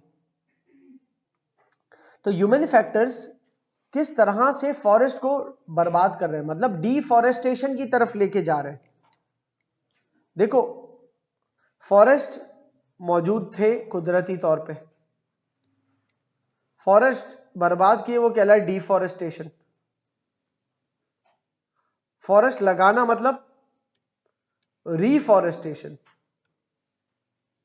ठीक है, रीफॉरेस्टेशन का कोई और लफ्ज बताओ इसके जैसा। अफॉरेस्टेशन, अफॉरेस्टेशन बोलो या रीफॉरेस्टेशन बोलो, ये बहुत अच्छी बात है फॉरेस्ट लगाना। और डिफॉरेस्टेशन मतलब बुरी बात है, फॉरेस्ट बर्बाद करना, खत्म करना। ठीक है, तो किसी जमाने में ह्यूमन बींग्स ने अगर मशीनें नहीं बनाई थी तब क्या डिफॉरेस्टेशन नहीं होती थी? तब भी होती थी, तब भी काटते ही थे दरख्त। लेकिन अगर ह्यूमंस होते ही ना तो डिफॉरेस्टेशन नहीं होती, तो जानवर कर रहे होते। थोड़ा बहुत तो होता लेकिन इतनी नहीं होती जितनी ह्यूमंस कर रहे हैं। जानवर भी ना होते तो, जानवर भी ना होते तो कोई ना कोई सैलाब आ जाता, कुछ ना कुछ होता ही है कि जिससे वो खत्म होती है चीज। इन्वायरमेंट बैलेंस मेंटेन रहता है, बस ह्यूमन एक्टिविटीज ऐसी जो इन्वायरमेंट के बैलेंस को डिस्टर्ब करती है, क्योंकि पूरे पूरे स्पेशीज खत्म कर देते हैं हम लोग। हम पूरे पूरे हैबिटाट खत्म कर देते हैं, रिहाइशें। हर किस्म की बायो मौजूद होनी चाहिए ना आपके मुल्क में। हम पूरी पूरी बायो अगर खत्म कर देते हैं, एक एक कैटेगरी के जानवरों के, अलग अलग कैटेगरी के जानवर, तो उससे क्या नुकसान होगा?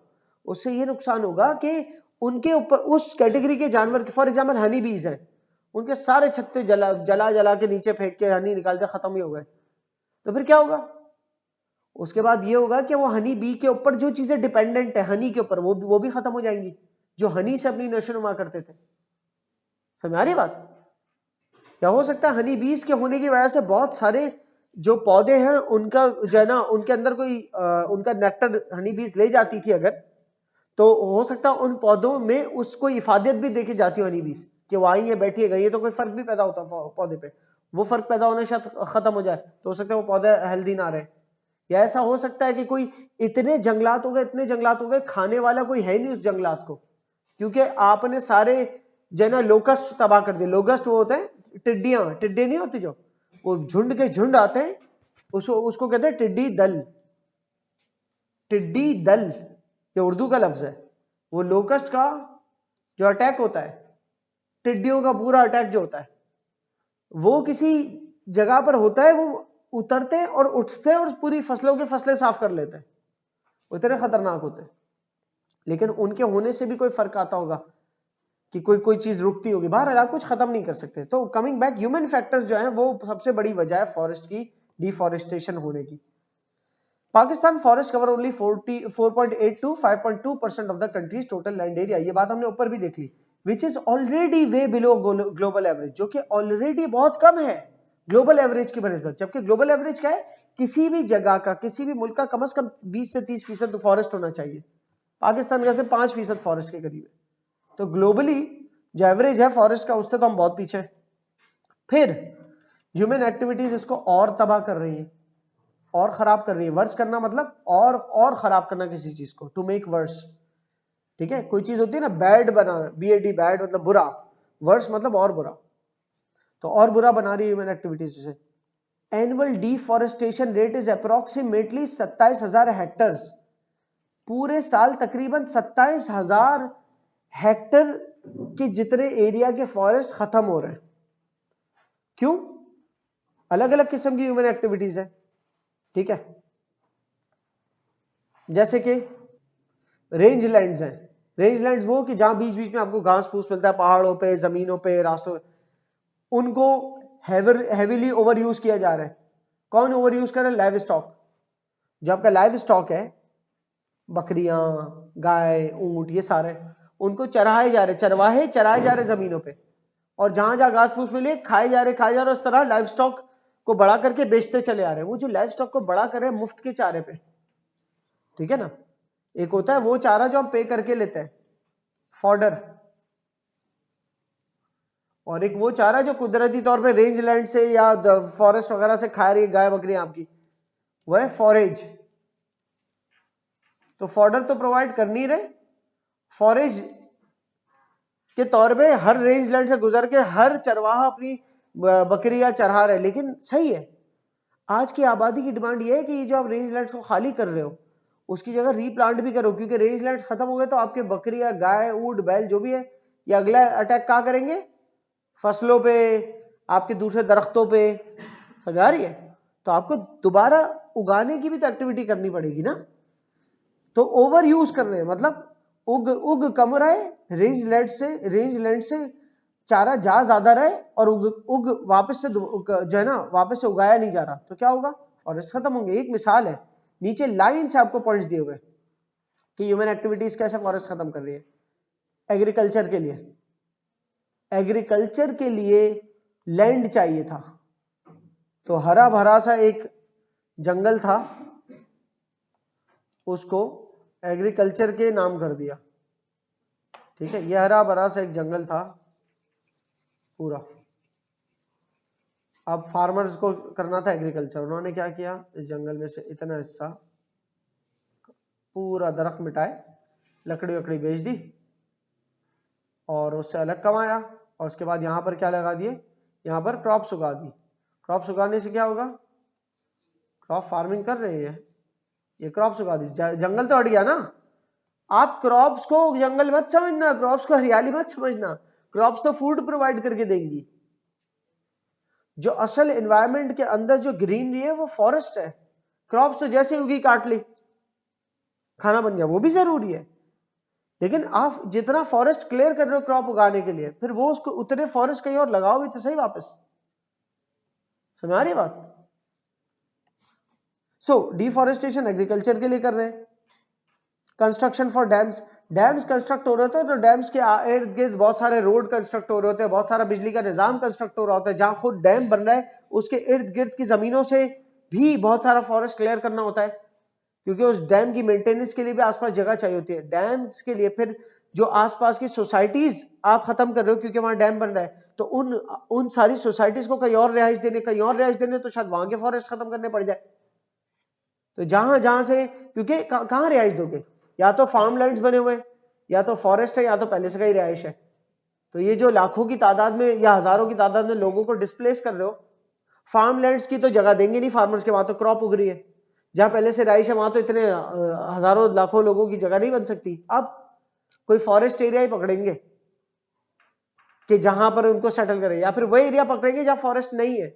तो जहां फॉरेस्ट नहीं है वो फॉरेस्ट क्यों नहीं है, सवाल ये उठना चाहिए था, वो फॉरेस्ट उगा हुआ होना चाहिए था, लेकिन नहीं। अब क्या करें? अब इसका मतलब ये थोड़ी हम आबादी सेटल करते, फॉरेस्ट उगाएं, आपके मुल्क में फॉरेस्ट कम है, आबादी को कहां भेजा? आप रोड्स बनाए, आप ऐसी फैसिलिटीज बलूचिस्तान तक लेके चले जाएं, कोशिश करके इन्वेस्टमेंट जैसी भी रेज करें कि हाउसिंग दूर दराज शिफ्ट हो जाए, जहां फॉरेस्ट उग सकता है वहां फॉरेस्ट उगे, तब जाके हमारा कोई हिसाब किताब बैलेंस होना है। बहरहाल कहने को बहुत आसान बात है, बहुत महंगी बात है ये सारी। तो डैम्स वगैरह कंस्ट्रक्ट करते हैं तो फॉरेस्ट तबाह होते हैं। अर्बनाइजेशन, अर्बनाइजेशन का मतलब पॉपुलेशन ग्रो हो रही है तो फॉरेस्ट तबाह हो रहे हैं। क्यों? पॉपुलेशन ग्रो हो रही है और अगर नखरों के साथ ग्रो हो रही है, सस्टेनेबल ग्रोथ नहीं है, ग्रो हुए जा रही है और हर एक को अपना अलग घर चाहिए और 3-3 कमरे चाहिए, बंगले चाहिए, तो इस अय्याशी के साथ अगर ग्रो होगी ना पॉपुलेशन, तो जमीनों पे जमीनें घर ही घर बनते चलेंगे दूर दराज तक, फॉरेस्ट फिर गए फारिग। रोड एंड इंफ्रास्ट्रक्चर, आप रोड जहां से बना रहे हो, आप पुल बना रहे हो, आप सेवेज लाइनें बना रहे हो, आप दरिया का पानी गुजार रहे हो जहां जहां से, ये सारा इंफ्रास्ट्रक्चर जो है, या बिजली के तारे लेके जा रहे हो, उन सारे इंफ्रास्ट्रक्चर के दरमियान अगर दरख्त आ रहे होते तो काट देते हैं। आपने देखा होगा हमारे यहाँ रोड्स बनते हैं, बीच में अगर कोई ग्रीन बेल्ट चल रहा होता है और वहां से पुल बनाने तो ग्रीन बेल्ट पूरा काट देते हैं और पुल बना लेते हैं।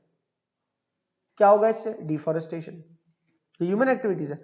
फ्यूल वुड की वजह से बहुत सारी डिफॉरेस्टेशन होती है, ठीक है ना। मैं यहां पर rural population depends on wood for cooking and heating leading to deforestation. ज्यादातर रूरल एरियाज मतलब देहाती इलाके जहां पर गैस नहीं पहुंच रही, बिजली का तो सवाल ही पैदा नहीं हो रहा, और पेट्रोल वगैरह अफोर्ड नहीं कर सकते, गैस अफोर्ड कर नहीं सकते, जो पहुंच रही है तो क्या कर रहे हैं? लकड़ियां जला के वो काम गुजारा कर रहे हैं। तो इससे क्या होगा? लकड़ियां कम होती जाएंगी। टहनियों से शुरू करेंगे, टहनी काटते काटते फिर थोड़ा थोड़ा, सही ना, दरख्त को काटते काटते पूरा ही काट देंगे एक दिन। सही है, जो बहुत अच्छी डिश है आपको शेयर करनी किसी के साथ, आप करते करते भी एंड से एक दो किनारियां फिर भी खा लेते हो कि अब रह गया, उसके फिर इर्द गिर्द और थोड़ा सा खा लेते हो कि अब दे दूं, ऐसे ऐसे करके खत्म ही हो जाता है। बिल्कुल वैसे ही आपके जंगलात खत्म होता है फ्यूल वुड के चक्कर में, कि घरों के अंदर खाना पकाने के लिए चाहिए या दीगर चीजों के लिए। तो उसके लिए क्या करें? खाना कैसे पकाए? तो पावर के चैप्टर में हम पढ़ेंगे खाना पकाने का, और 100 तरीके हैं। इलेक्ट्रिक चूल्हा, इलेक्ट्रिसिटी कहां से लाए? सोलर पैनल लगा ले छत पे, उसके साथ कनेक्ट कर दे इलेक्ट्रिक चूल्हा। रात को क्या करें? बैटरी कनेक्ट कर दे सोलर पैनल के साथ, सही, वो चार्ज हो जाएगी। वो करने के लिए पैसा कहां से लाए? हाँ, तो पैसा होगा तो हो सकता है ना, at the end of the day पैसा होगा तो डिफॉरेस्टेशन भी नहीं होगी, सही है। Illegal and unsustainable logging. Logging किसे कहते हैं? दरख्त काटना। दरख्त काटने को कहते हैं लॉगिंग। हमारी डिफॉरेस्टेशन होने की एक वजह है कि हमारे मुल्क में बहुत सारी इलीगल लॉगिंग होती है, दरख्त काटे जाते हैं इलीगली, अलाउड नहीं है वहां से दरख्त कट रहे। क्यों? लाखों के बिकते हैं भाई। अगर दरख्त काट के स्मगल कर लिए गए तो लाखों के बिकेंगे। और अनसस्टेनेबल लॉगिंग का मतलब ऐसी वुड कटिंग हो रही है कि दोबारा उग नहीं रहे, दोबारा उगा नहीं रहे और काटे जा रहे, तो सस्टेनेबल तो नहीं हुआ ना। ये अगली जनरेशन के लिए जारी तो नहीं रह सकता ना। आज की जनरेशन ने फायदा उठा लिया, आने वाली जनरेशन बेचारे बिना फॉरेस्ट के रहेंगे, सांस के मरीज बन जाएंगे। Over grazing. ओवर ग्रेजिंग किसे कहते हैं? लाइव स्टॉक जो चारा खाता है, ग्रेजिंग होती है। ओवर ग्रेजिंग मतलब कुछ ज्यादा ही लाइव स्टॉक है जो सिर्फ जो है ना इधर उधर फॉरेस्ट खाए जा रहे हैं, उनके लिए प्रॉपर कोई फूड का निजाम नहीं बना रहे, तो उससे क्या होगा? फॉरेस्ट खत्म होते चले जाएंगे। Industrial and commercial exploitation.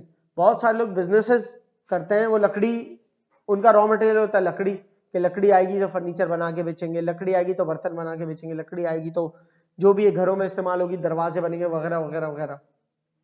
तो इससे सबसे क्या होगा? वो दरख्तों को काटना शुरू हो जाएंगे, तो इससे डिफॉरेस्टेशन होगी। तो डिफॉरेस्टेशन किसकी? फिर नेचुरल हैजर्ड्स, कुदरती आफात से भी डिफॉरेस्टेशन होती है, ठीक है। इसके अलावा वीक इन्फोर्समेंट ऑफ, ये जुमला याद रखना, बहुत इंपॉर्टेंट जुमला है। इन्फोर्समेंट मतलब लागू करना, इन्फोर्स करना मतलब, इन्फोर्स मतलब लागू करना। आप क्या इन्फोर्स करते हो? लॉ, कोई भी उसूल को लागू करते हो। कैसे करते हो? आप उसके ऊपर पुलिसिंग करते हो, पुलिस बन जाते हो। उस पॉलिसी पे लोग चलने के लिए, उसको देखने के लिए पुलिसिंग की जाती है। लॉ लेके आ गए, लॉ लिख देना काफी नहीं, उसको लागू करना जरूरी है। लागू कैसे होता है? आप ढूंढते रहते हो, कोई तोड़ तो नहीं रहा ये लॉ। कैसे ढूंढोगे? रास्ते हैं, नॉर्दर्न एरिया से चंद रास्ते हैं जो कि नीचे की तरफ साउथ की तरफ आते हैं, वहां पर आपने चेक पोस्ट बना दी। उस चेक पोस्ट से अगर कोई ट्रक गुजर रहा है तो छानबीन की कि कोई लकड़ी लेके तो नहीं गुजर रहे।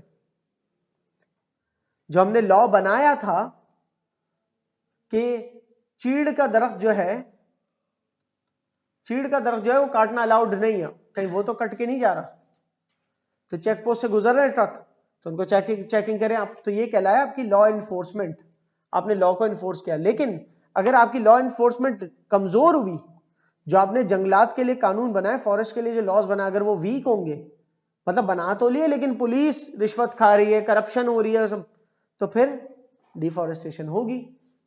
समझ रहे बात को? अब आ जाते हैं, डिटेरियोरेट तो कर दिया, खराब तो कर दिया, उसके बाद क्या?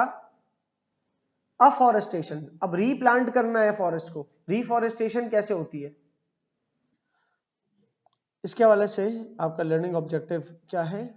कि you must understand the reasons for development of plantation in Indus plains, के प्लांटेशन इंडस प्लेन में क्यों होनी चाहिए और माउंटेन स्लोप पे अफॉरेस्टेशन, फॉरेस्ट क्यों लगने चाहिए, क्यों आपके जो है फॉरेस्टेशन के प्रोजेक्ट्स होने चाहिए प्लेन एरियाज पे, मतलब प्लांट्स लगाएं तो वो फॉरेस्ट बने कल को, या फिर स्लोप एरियाज जो माउंटेन्स के क्यों होने चाहिए। बेसिक रीजन है कि माउंटेन्स के ऊपर अगर फॉरेस्ट होंगे तो वो सरफेस रन ऑफ कम होगा, लैंडस्लाइड्स कम होगी। सरफेस रन ऑफ का मतलब बहता चला जाना, सरफेस कौन सा, माउंटेनियस रीजन्स का, तो वहां पर फॉरेस्ट मौजूद होंगे तो एक तो लैंडस्लाइड्स कम होंगी, ठीक है, वहां पर हैबिटाट बायोडाइवर्सिटी मेंटेन रहेगी, वहां का टेम्परेचर जो है वो वार्मर की तरफ नहीं जाएगा, इट विल रिमेन कूल। समझ आ रही बात? अच्छा, उसके बाद वहां से अगर फ्लडिंग डाउन स्ट्रीम नहीं हो रही तो आपके नीचे के एरिया सारे बचेंगे फ्लडिंग से, सही है। अच्छा, नीचे प्लेन एरियाज पे आ जाते हैं, इंडस प्लेन्स पे क्यों होने चाहिए फॉरेस्ट इधर उधर, जैसे रिवर के पास जो फ्लड्स, रिवर के पास जो फॉरेस्ट है, रिवराइन फॉरेस्ट जो होनी चाहिए वो क्यों होनी चाहिए, ताकि रिवर वाटर फ्लड ना करे आसपास की जमीनों को।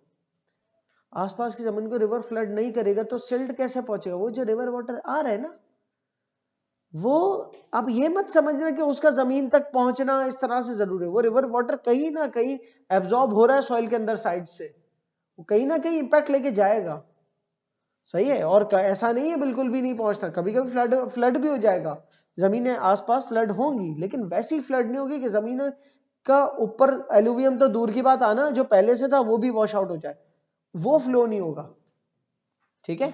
मसलन आप यूं समझो कि फ्लड तो आना ही था, जमीन आपकी ये है, ठीक है ना, लेट्स सपोज, और थोड़ी सी उठी हुई होती है, ये उठा हुआ हिस्सा जो है ना जमीन का, ये कहलाता है लेवीज, ठीक है, बीच में से रिवर गुजर रहा है, इतना खूबसूरत ये कैनाल बना हुआ है, कैनाल नहीं होते यूजुअली, मतलब कैनाल तो आप बनाते हो, वरना रिवर नेचुरली जहां से गुजर रहा है वो तो थोड़ी सी रफ सी जगह होती है, बहरहाल ये रिवर गुजर रहा है। अब रिवर की हाइट बहुत ऊपर हो जाएगी तो फ्लड करेगी ऊपर आके, पर इतना फ्लड कर देगी, जो छोटा सा टुकड़ा बना है ना, समझो बहुत सारे किलोमीटर है, 50 किलोमीटर का टुकड़ा है, 50 किलोमीटर का टुकड़ा है बस। अब ये बहुत सारे जो है ना बहुत ज्यादा फ्लड कर जाएगी जमीन, लेकिन अगर दरख्त मौजूद हुए तो फ्लड का इंपैक्ट इतना ज्यादा नहीं होगा, फ्लड का इंपैक्ट थोड़ा सा कम होगा, इतना होगा कि फायदा पहुंचाए आसपास की जमीन को, दैट्स इट, नुकसान ना पहुंचा दे, ठीक है। सो फॉरेस्ट होने से ये होगा कि आपकी जमीनों तक जो पानी पहुंच रहा है वो ऐसा नहीं पहुंच रहा कि फ्लड नुकसानदेह साबित हो। अच्छा जी, reasons for development of plantations in the Indus plain, Indus plain के ऊपर, जो कि हमारे Indus plain, upper Indus plain, lower Indus plain, जो पंजाब और सिंध के एरियाज है, वहां पर प्लांटेशन की क्या वजूहत है, क्यों प्लांटेशन कर रहे हैं, क्यों डेवलपमेंट कर रहे हैं फॉरेस्ट की। तो पहले तो यहाँ पर एक मिसाल दी हुई है कि 1 मिलियन हेक्टेयर पाकिस्तान रिकवर कर चुका है, पाकिस्तानी गवर्नमेंट जो है रिकवर कर चुकी है 1 मिलियन हेक्टेयर तक का लैंड, वहां पर फॉरेस्ट लगा दिए और प्लान कर दिए 25 मिलियन हेक्टेयर 2030 तक रिकवर कर लेगी। हर साल तकरीबन 27,000 हेक्टेयर लूज हो रहा है फॉरेस्ट। तो दूसरी तरफ जो बहुत सालों से, बहुत ही दिहाइयों से लूज होता आ रहा है ना फॉरेस्ट, उसको फाइनली फोकस तवज्जो मिली है गवर्नमेंट की तरफ से, जो गवर्नमेंट के प्रोजेक्ट्स कुछ 1-1.5-2 दिहाई से जो चल रहे हैं वो फॉरेस्ट को लगाने के, लेकिन वो इतने एक्टिव अभी भी शायद नहीं होंगे, या स्टार्ट होते होंगे पूरे पाया तकमील तक नहीं पहुंचते होंगे, मुकम्मल नहीं होते होंगे। और जरूरी नहीं आपने जो प्लांटेशन कर दी काफी है, 1 अरब दरख्त लगा दिया, उसके बाद उसको क्योर भी तो करना है, वरना तो कमजोर दरख्त है, वो तो 2 फ्लड उसको उखाड़ के ले जाएंगे। आपके जहन में है खाली वो 1 अरब दरख्त या 10 अरब दरख्त का अगर आपका प्रोजेक्ट है तो जो भी वो आपकी, you have to take care of that which is very very expensive and difficult. बहरहाल फिर भी क्या रीजंस है आपको प्लांटेशंस करने के, फॉरेस्ट बनाने के, तो यहां पर जो पैराग्राफ लिखा है और नीचे भी एक जगह पैराग्राफ लिखा है, उसके पॉइंट सिमिलर है, ठीक है। पहले ये वाला देख लेते हैं, पैराग्राफ में बुलेट पॉइंट्स है। टिम्बर सप्लाई, एक तो अगर आपने प्रोडक्शन फॉरेस्ट लगाए जो प्रोड्यूस देता है आपको, तो वहां से वुड मिल जाएगा आपको, ऐसा वुड मिलेगा कि आप यूज कर सकते हैं लकड़ी की प्रोडक्ट्स में। फ्लड कंट्रोल, फ्लड कंट्रोल मिलेगा, दरख्त लगाने से फायदा है ना, फ्लड आ रहा है तो दरख्त क्या करेंगे, उस फ्लड को रोकेंगे, आड़ बनेंगे। एनवायरमेंटल बेनिफिट्स है कि आपकी एयर क्वालिटी इंप्रूव हो जाती है, ऑक्सीजन लेवल बढ़ जाता है, ये तो हम भूल ही गए फॉरेस्ट के बारे में, कितनी देर से वो पॉइंट तो बता ही नहीं रहा। शेड प्रोवाइड करते हैं, बहुत हॉट वेदर है तो जानवरों को, परिंदों को, इंसानों को शेड मिलता है, ठीक है ना। और फिर वो इतना हॉट वेदर हॉट भी फील नहीं होगा बिकॉज दरख्त जो है वो एनवायरमेंट को रेगुलेट करके रखेंगे। आप किसी बहुत ही गर्म एरिया से गुजर रहे हो, अचानक से एक रोड आ जाता है इसमें इधर और उधर दरख्त ही दरख्त है, you will feel the temperature difference. वो जो टेम्परेचर डिफरेंस आप फील करो क्या है, वो दरख्तों ने वो टेम्परेचर को कूल डाउन किया हुआ है। कैसे? इवेपोट्रांसपायरेशन के जरिए। कैसे? दरख्त अपनी रूट्स के जरिए पानी जज्ब करते हैं, ठीक है, उनकी ग्रोथ के लिए उनको जितना रिक्वायर्ड होता है, उसके अलावा वो क्या करते हैं, वो उनके दरख्तों के लिए तो वेस्ट आउट है वो पानी, वो पत्तों के ऊपर ले आते हैं और वो हवा में फैल जाते हैं, लेकिन हमारे लिए विच इज गुड, ठीक है ना। अल्लाह ताला ने किसी एक नेचुरल अपनी तखलीक का जो वेस्ट है वो किसी दूसरी तखलीक के लिए करामत भी बना दिया। फॉर एग्जाम्पल काउज है, काउज का वेस्ट जो है वो जमीनों को फर्टाइल करने के काम आता है। काउ का जो डंग है जिससे खाद बनती है वो जमीनों को फर्टाइल करने का। तो दरख्तों का जो पानी पत्तों पे आ जाता है वो हवा में जो इवेपोरेट होता है, फिर तो उससे क्या रहता है, उससे वो जगह जहां पर दरख्त मौजूद है वहां पर टेम्परेचर कूल डाउन रहता है थोड़ा, ठीक है। तो एनवायरमेंटल बेनिफिट से एयर क्वालिटी इंप्रूव होती है, टेम्परेचर मेंटेन करके रखते हैं, इकोनॉमिक अपॉर्चुनिटीज मिलती है। आप अगर इतने सारे दरख्त लगाएंगे तो कितनी जॉब्स खुलेंगी। फिर आपने ऐसी नर्सरीज बना दी या लोगों को आपने जो है ना फ्री का प्लेस दे दिया, कहा कि आपको प्लेस गवर्नमेंट की तरफ से फ्री मिलेगा अगर उस प्लेस पे आप प्लांट्स की नर्सरी खोलोगे। अब आप एक माली हो, आप सोचते हो कि मेरे पास कारोबार करना है तो मैं प्लांट्स को सेल ऑफ करके भी कमा सकता हूँ, छोटे छोटे प्लांट्स को, और गवर्नमेंट की तरफ से जगह तो फ्री मुहैया हो जाएगी। Why is government giving you free space? Because government चाहती है कि उससे आप लोगों तक एक एयर क्वालिटी का तो एडवांटेज पहुंचा ही रहे हो ना, एक मस्बत काम कर रहे हो। आपने कोई टोबैको फैक्ट्री नहीं खोल के रखी हुई, आप एक प्लांट्स की नर्सरी खोल के बैठे हुए। तो गवर्नमेंट हो सकता, अच्छी गवर्नमेंट्स को चाहिए कि वो इन चीजों को इस तरह से इंकरेज करे, ठीक है। अच्छा, इसके अलावा वो इकोनॉमिक अपॉर्चुनिटी मतलब कमाई के जरा है, और फिर वो सारे सेक्टर जो दरख्तों के ऊपर डिपेंड करते हैं, जितनी भी कॉमर्स है, जितने भी बिजनेसेस है दरख्तों पर डिपेंड करते हैं, तो उन बिजनेसेस के भी बढ़ने के चांसेस बढ़ जाएंगे ना, बिकॉज दरख्त बढ़ गए तो दरख्त बढ़ने के बाद फिर आप काट भी सकते हो, क्योंकि अब तो सस्टेनेबल हो गया ना। आप काट रहे हो और दरख्त लगा रहे हो, काट रहे हो, तो ये तो सस्टेनेबल प्रोसेस है, विच इज फाइन जब तक ऐसा हो रहा है। अगर आप दोबारा बो भी रहे हो बीज और दरख्त उगा भी रहे हो, तो इकोनॉमिक अपॉर्चुनिटीज, कमाई के जराए मिलते हैं, इसलिए प्लांटेशन का फायदा। मतलब दरख्त लगाने के जो बेसिक फायदे वो यहाँ लिखे हुए, बस as simple as that. Land rehabilitate हो जाता है, ठीक है, कि अगर आपका कोई डिग्रेडेड लैंड है, खराब लैंड है, तो दरख्त और फॉरेस्ट्री करने से वो दोबारा अपने ग्रेड अप हो जाता है, वो दोबारा वो अपनी फर्टिलिटी मिल जाती है उसको, बहुत सारे एनिमल्स आ जाते हैं, और इस तरह से करके वो पूरा जो है ना हमवार जगह हो जाते हैं, रहाइश के काबिल भी हो सकती है वो, कि उसके आसपास रहा जा सके। Reasons for afforestation on mountain slopes and Plato's, यहां पर खास कर दिया कि अगर आप प्लांटेशन माउंटेन्स में, मतलब अफॉरेस्टेशन मतलब फॉरेस्ट पूरे आप जो जंगलात को प्रोमोट कर रहे हो और जंगलात को प्रोटेक्ट कर रहे हो, कौन से माउंटेन्स के ऊपर, जो है जो स्लोप और माउंटेन वाले रीजन है या प्लेटो वाले रीजन है, वहां पर जंगलात को प्रिजर्व करने का या बढ़ाने का फायदा क्या है। वहां पर जंगलात बढ़ाते तो स्लोपी एरियाज में लैंडस्लाइड्स नहीं होती, स्लोपी एरिया से सॉइल इरोजन नहीं होता, सॉइल इरोजन स्लोपी एरिया से होता है तो वो लैंडस्लाइड की सूरत में ही होता है, ठीक है। इसके अलावा वाटर शेड नहीं होता, वाटर शेड जो स्लोपी एरिया में बहुत तेज बारिश हो रही तो वो जिस बहाव के साथ आएगी तो जब वो वैलीज तक पहुंचेगी तो वैलीज को तो फ्लड कर देगी, तो वो वैलीज का फ्लड रोक देते हैं, ठीक है।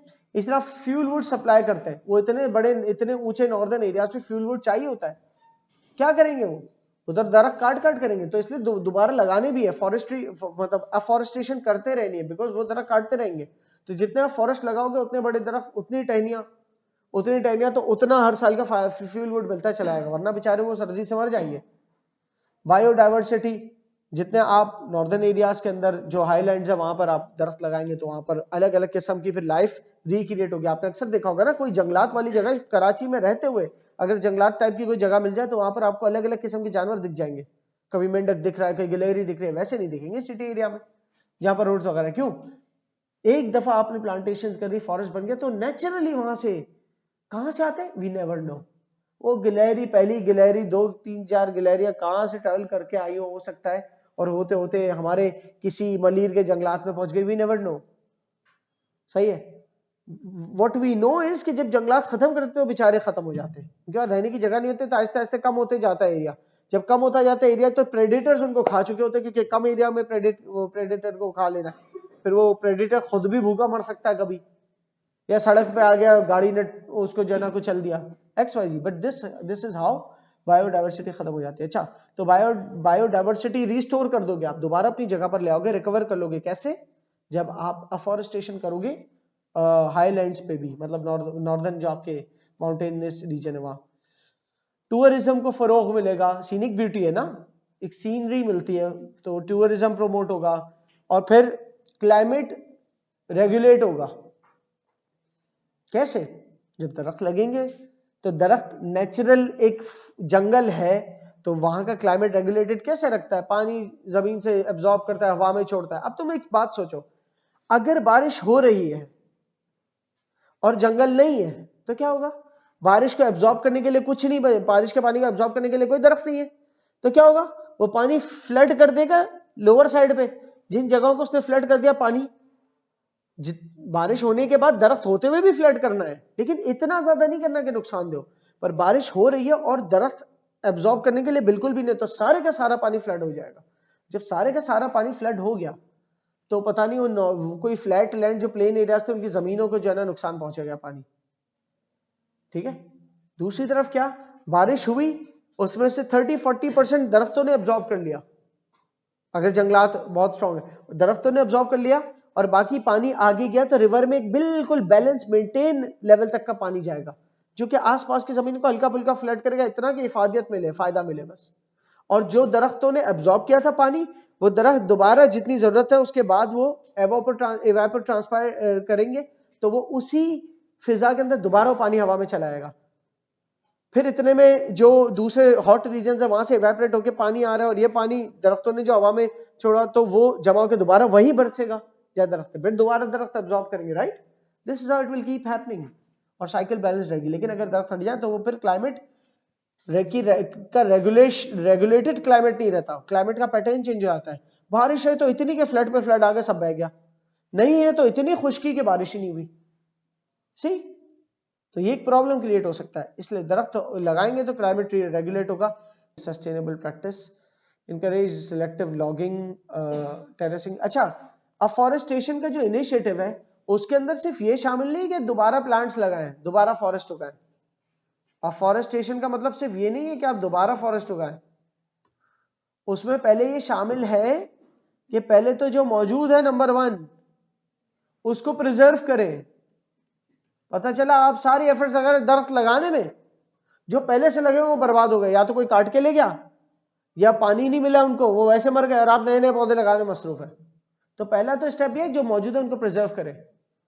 उसको प्रिजर्व करने के लिए आपको वाटर देनी पड़ेगी जहां पर पानी नहीं है, आपको आवाम को अवेयरनेस देनी पड़ेगी, बिजनेसेस के ऊपर पेनल्टी लगानी पड़ेगी कि दरख्त काटा तो जुर्माना होगा आपके ऊपर, सही है, अवेयरनेस देनी पड़ेगी, पेनल्टीज लगानी पड़ेगी दरख्त काटने पे, तो जाके, और वाटर की अवेलेबिलिटी, इरिगेशन प्रोवाइड करनी पड़ेगी, तब जाके प्रिजर्व होंगे वो फॉरेस्ट। दूसरा नंबर है कि मजीद प्लांट करें, ठीक है जी। और ये प्रिजर्व में ही आएगा कि लोगों को आपने इस बात की हिदायत दी कि किस तरीके से कितना काटना सिर्फ अलाउड है और किसको अलाउड है काटना, और विदाउट रजिस्ट्रेशन, विदाउट लाइसेंस आप काट भी नहीं सकते। अगर लाइसेंस कर दिया और जिसको लाइसेंस दिया उसको पूरी ट्रेनिंग दी गई है कि किस तरह सिलेक्टिव लॉगिंग होती है, एक जगह सारे नहीं काटने होते, बीच बीच में से काटने होता है, जब काटोगे तो लगाने भी है वापस, ये सारी जिसको अवेयरनेस है तो उसको लाइसेंस दे, समझ रहे हो? तो इस प्रोसेस के साथ गवर्नमेंट जब है ना, ये एफॉरेस्टेशन में आता है सब। सिर्फ एफॉरेस्टेशन का मतलब ये मत समझना कि दोबारा प्लांट किया।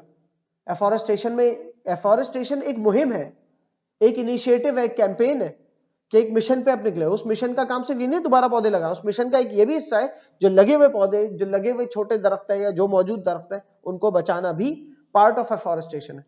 तो उस नजर से पॉइंट लिखा गया है कि awareness of sustainable forestry practices, ठीक है, ये भी एफॉरेस्टेशन का पार्ट है। इसके बाद आप आगे बढ़ते हैं, हेडिंग पढ़ेंगे, जोड़ेंगे तो आपको पिछली पढ़ी हुई बातों से मिलती जुलती लगेगी। The value of forest and need of for sustainability, बताओ फॉरेस्ट क्या वैल्यू देता है, तो ऊपर बता दिया, फॉरेस्ट कमाई के मौके फराम करता है, बिजनेसेस जो लकड़ी के ऊपर डिपेंडेंट है या टूरिज्म इंडस्ट्री है, वो सारी अगर फॉरेस्ट आसपास होंगे तो उसके बलबूते पे खड़ी है। जॉब्स क्रिएट करता है कि अगर आप फॉरेस्ट लगाने की जॉब्स एक तो लग रही हैं, फिर फॉरेस्ट को बचाने की जॉब्स भी लगी हुई है, फिर आसपास के लोगों को जो ऐसे बिजनेसेस में मौजूद है जो लकड़ी पे, टिम्बर पे चलते हैं, तो उनको फॉरेस्ट से मिलता रहेगा कुछ ना रॉ मटेरियल, तो और वो बिजनेस चलेंगे, तो बिजनेसेस चलेंगे, फिर तो बिजनेसेस चलने की वजह से एम्प्लॉयमेंट मिलेगी, ठीक है। एनर्जी सप्लाई, उन जगहों पे जहां पर गैस नहीं पहुंच रही, बिजली नहीं पहुंच रही, वो अपना फायरवुड, दरख्त को फायरवुड के तौर पे यूज करते हैं, फायर के जलाते हैं दरख्त से, तो उनको मिलेगी। लेकिन कब? जब आप काटने के बाद दूसरा लगाते भी रहे। क्या फायदा है एग्रीकल्चर को सपोर्ट? एग्रीकल्चरल सपोर्ट से मुराद क्या है? अगर दरख्त होंगे, जंगलात होंगे, उसको एग्रीकल्चर को उससे क्या फायदा है? कोई बताए? जंगलात होने से एग्रीकल्चर को क्या फायदा हो सकता है? जंगलात की वजह से जो वाटर का फ्लड आ रहा है वो टूट जाएगा, वो प्रेशर टूट जाएगा। तो जो एग्रीकल्चरल लैंड्स के ऊपर इतना फर्टिलाइजेशन की हुई है आपने, इतना जो है ना उसके ऊपर फर्टिलाइजर्स डाले हुए हैं, और एलुवियम जो टॉप सॉइल के ऊपर मौजूद है, वो सारा वॉश अवे नहीं हो जाएगा। वो सारा वॉश अवे नहीं हो जाएगा। सही है? तो एग्रीकल्चर को सपोर्ट करते हैं जंगलात। लाइव स्टॉक ग्रेजिंग, आपका जो लाइव स्टॉक में क्या आता है? सारे जो भेड़ बकरी वगैरह, भेड़ बकरियां, दुम्बे, कैमल्स, काउज, जो जिनको चराते हैं। एक होता है ना ला के फॉडर प्रोवाइड करना, दैट्स अनदर थिंग। एक होता है ग्रेजिंग। ग्रेजिंग क्या होता है? लेके आप चलते हैं। ज्यादातर हमें बकरियों में देखने को मिलते हैं, बकरियों का पूरा एक जो है ना हर्ड ऑफ शीप्स लेके या हर्ड ऑफ गोट्स लेके चल रहे, डंडी लेके, जो नहीं चरवाहे होते हैं। क्या वो चाहते हैं कि रास्ते से ही बस फॉरेज मिल जाए, क्योंकि बकरियों के लिए वो उनके पास पैसे शायद नहीं होते, लो बजट में काम करना चाहते हैं वो, कि जो है ना फॉरेस्ट से ही खा ले उनकी बकरियां वगैरह। ठीक है, तो ग्रेजिंग के काम आते हैं। फिर ये देखो फॉडर काट के फॉरेज लिखा है, हालांकि फॉडर भी चारा होता है, फॉरेज भी चारा होता है। फर्क क्या है? फॉडर वो जो हम खरीद के बना बनाया चारा नहीं होता, जो हम फॉर एग्जाम्पल आप बकरा ईद के अंदर अपने जो लाइव स्टॉक को देते हैं, वो फॉडर है। फॉरेज क्या है? वो जो आप ग्रेजिंग करते हुए खिलाते हैं सारा। अक्सर तो रिहायशी इलाकों में जो छोटी क्यारियां बनी होती है, लोग वहां भी बकरे छोड़ देते हैं लाके। भाई वो जगह नहीं है फॉरेज की, सही ना? जंगलात नहीं है वो, बेचारे किसी ने फैंसी लगाया हुआ, वो भी खा गए बकरे। एनवायरमेंटल बेनिफिट्स, ये फायदे बता रहे फॉरेस्ट के ऊपर। वो हेडिंग कवर हो गई थी, उसी से मिलते मिलते नीचे दोबारा है।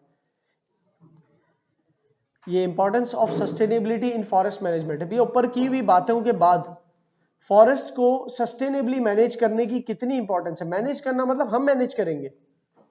अगर हम हुकूमत है या हम लोग हैं जो फॉरेस्ट को प्रिजर्व करते हैं, अवेयरनेस के साथ है, तो ये हमारे लिए कहने वाली बात है। क्यों इतना इंपॉर्टेंट है इसको सस्टेनेबल रखना, मतलब आने वाली नस्लों तक के लिए रखना। पहले तो भाई बड़ा सवाब का काम है कि आप मखलूक की खिदमत में एक काम करें, but it's not just that, आपके खुद की खिदमत भी है इसमें। आप भी तो सर्वाइव करेंगे, आपकी नस्लें सर्वाइव करेंगी, आप हेल्दी लाइफ जिएंगे, ये मेन बात है। तो सस्टेनेबल फॉरेस्ट मैनेजमेंट में सब आ गया कि लॉज बनाना, उस लॉज के ऊपर अमल करना, और सोसाइटी को चाहिए कि कोई लॉ ना तोड़ रहा हो, सोसाइटी को चाहिए खुद ऐसी कोई हरकत ना करे जिससे फॉरेस्ट को नुकसान पहुंचे। ठीक है, सो sustainable forest management is essential for protecting the environment. जरूरी है एनवायरमेंट को प्रोटेक्ट करने के लिए, reducing deforestation and fighting climate change. तो फॉरेस्ट मैनेजमेंट अगर आप कर रहे हो तो उससे क्या होगा? डिफॉरेस्टेशन को रोक सकोगे, और क्लाइमेट चेंज जो मनफी तरफ जा रहा है क्लाइमेट, उसको मनफी तरफ जाने से रोक के न्यूट्रल कर दो या मजबूत कर दो थोड़ा सा। कि पूरी दुनिया अगर लगी पड़ी है एनवायरमेंट को खराब करने में, क्लाइमेट को खराब करने में, तो आप एक पॉजिटिव ड्रॉप ऑफ होप डालोगे कि सस्टेनेबल फॉरेस्ट मैनेजमेंट के जरिए। ये मैनेजमेंट का लफ्ज देख के ये मत समझना सिर्फ हुकूमत का काम है, हमारा भी काम है। ठीक है, it helps renew resources through careful logging. आप बहुत केयरफुली लॉगिंग कर रहे हो। जो दरख्तों की कटाई है, लॉगिंग का यहां पर मतलब है दरख्तों की कटाई। ठीक है, लॉगिंग का मतलब अगर मैं आपसे कहूं मैं आपकी अटेंडेंस ले रहा हूं और रोज जो अटेंडेंस बना रहा हूं वो अटेंडेंस लॉग्स है, वो अलग है, वो रिकॉर्ड्स। लॉग का मतलब रिकॉर्ड भी होता है, लेकिन यहां लॉगिंग का मतलब क्या? दरख्तों की कटाई। तो आप केयरफुल कटाई कर रहे हो अगर, तो इससे क्या होगा? आपकी रिसोर्सेज रिन्यू होती रहेंगी, सस्टेनेबल रहेंगी आने वाले दौर तक। क्योंकि चुन चुन के काट रहे हो और लगा रीप्लांटेशन कर रहे हो, तो क्या है? वहां पर दोबारा उग जाएगा। इसकी क्या इंपॉर्टेंस है? आगे तक की कम्युनिटीज चलेंगी। तो इसलिए बहुत जरूरी है सस्टेनेबल फॉरेस्ट मैनेजमेंट। और इसमें इस तरह के प्रोजेक्ट जैसे पाकिस्तान के अंदर कभी इनिशिएट हुए हैं, जैसे तरबेला मंगला वाटरशेड प्रोजेक्ट, या 10 बिलियन ट्री सुनामी, या कोई भी कम्युनिटी ने मिलके, जैसे बल्तिस्तान कैंपेन के नाम से एक कैंपेन की कम्युनिटी ने, गिलगित बल्तिस्तान की कम्युनिटी ने मिलके जो है ना ये इंश्योर किया कि नहीं फॉरेस्ट को प्रोटेक्ट करेंगे। तो ये सारे इस तरह के प्रोजेक्ट्स की रिक्वायरमेंट है, सिर्फ हुकूमत जिम्मेदार नहीं है, आवाम को भी मिलकर साथ काम करना है।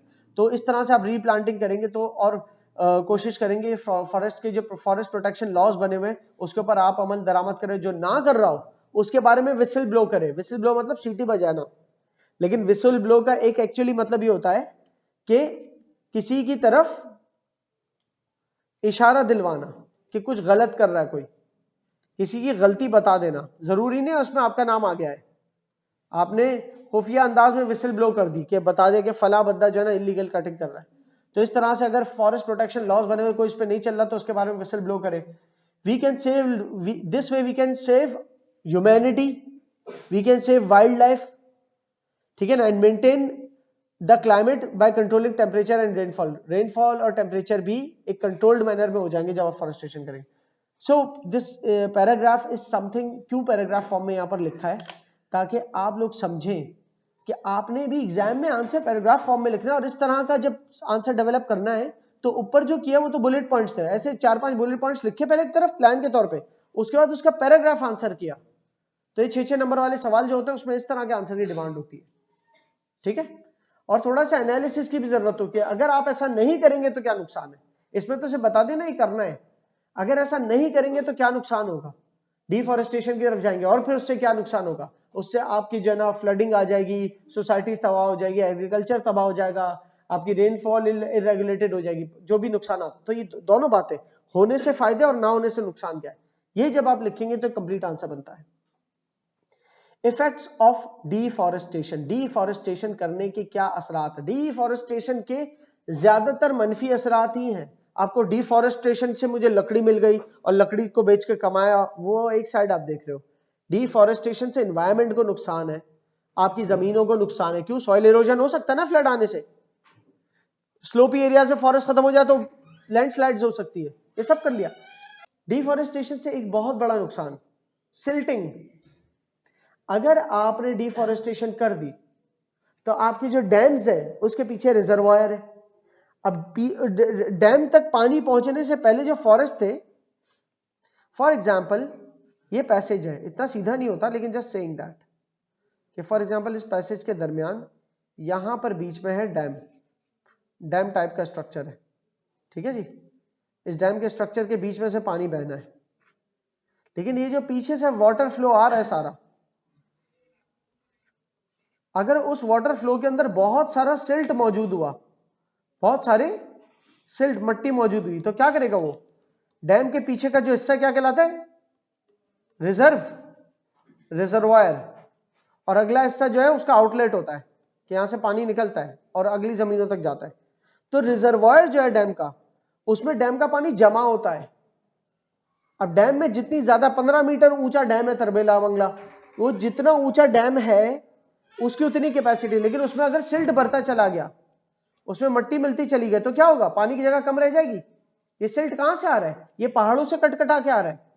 क्यों आ रहा है, इतना सारा सिल्ट क्यों आ रहा है, थोड़ा बहुत आना चाहिए, जरूरत से ज्यादा क्यों आ रहा है, क्योंकि पहाड़ों से दरख्त खत्म हो गए। जब दरख्त खत्म हो गए तो लैंड स्लाइडिंग हो के पानी के साथ मिलके दरिया का हिस्सा, दरिया की मतलब जो सारी नहरें उनका हिस्सा बन रही है, और वो नहरें डैम्स के पीछे जमा हो रही है, तो उन नहरों का पानी आगे निकल जाता है और सिल्ट जमा रह जाता है। और जब सिल्ट जमा हो जाता है तो क्या होता है, रिजर्वायर की कैपेसिटी कम हो जाती है। दूसरा, रिजर्वायर बिजली भी कम बना पाता है, क्योंकि जब एक आपका डैम है, उसका रिजर्वायर के अंदर वाटर की कैपेसिटी कम हो गई, वाटर फ्लो से बिजली बननी थी तो बिजली भी कम बनेगी, फिर क्लियर हो रही है। तो ये सिल्टिंग का नुकसान है कि जरूरत से ज्यादा सिल्टेशन हो, जरूरत से ज्यादा सिल्ट भर जाता है डैम के पीछे रिजर्वायर में। कहां से आता है वो सिल्ट, पहाड़ों से कटकटा के आता है, प्लगिंग एंड अब्रेजन के जरिए पहाड़ इरोड हो रहे होते उससे आता है। और ऐसा क्यों हो रहा है, उनको रोकने वाला कोई दरख्त भी मौजूद नहीं है बीच में, तो इसलिए वो लैंडस्लाइड होते होते होते आगे पहुंचता जा रहा सारा। फ्लडिंग दरख्त ना होने से होती है, और क्लाइमेट एंड हाइड्रोलॉजिकल इंपैक्ट, दरख्त नहीं होंगे तो क्लाइमेट को मतलब नुकसान ये है कि वार्मिंग बढ़ जाएगी, इवेपो ट्रांसपायरेशन नहीं हो रही, तो ये सब कुछ पीछे बता रहा, बार बार रिपीट किए जा रहा हूं मैं, but you have to read it properly, ठीक है। These harmful effects of deforestation highlight the importance of sustainable forestry, ठीक है। ये जो हार्मफुल आपने इफेक्ट्स देखे ऊपर, वही आपको हाईलाइट करके बोलते हैं कि आपने इसीलिए जो है सस्टेनेबल फॉरेस्ट्री इख्तियार करनी है, क्योंकि ये बड़े हार्मफुल इफेक्ट्स हैं, सही। Solution to address the problems are deforestation. Deforestation से जो प्रॉब्लम्स होती है उसको आप रिजॉल्व कैसे कर सकते हैं?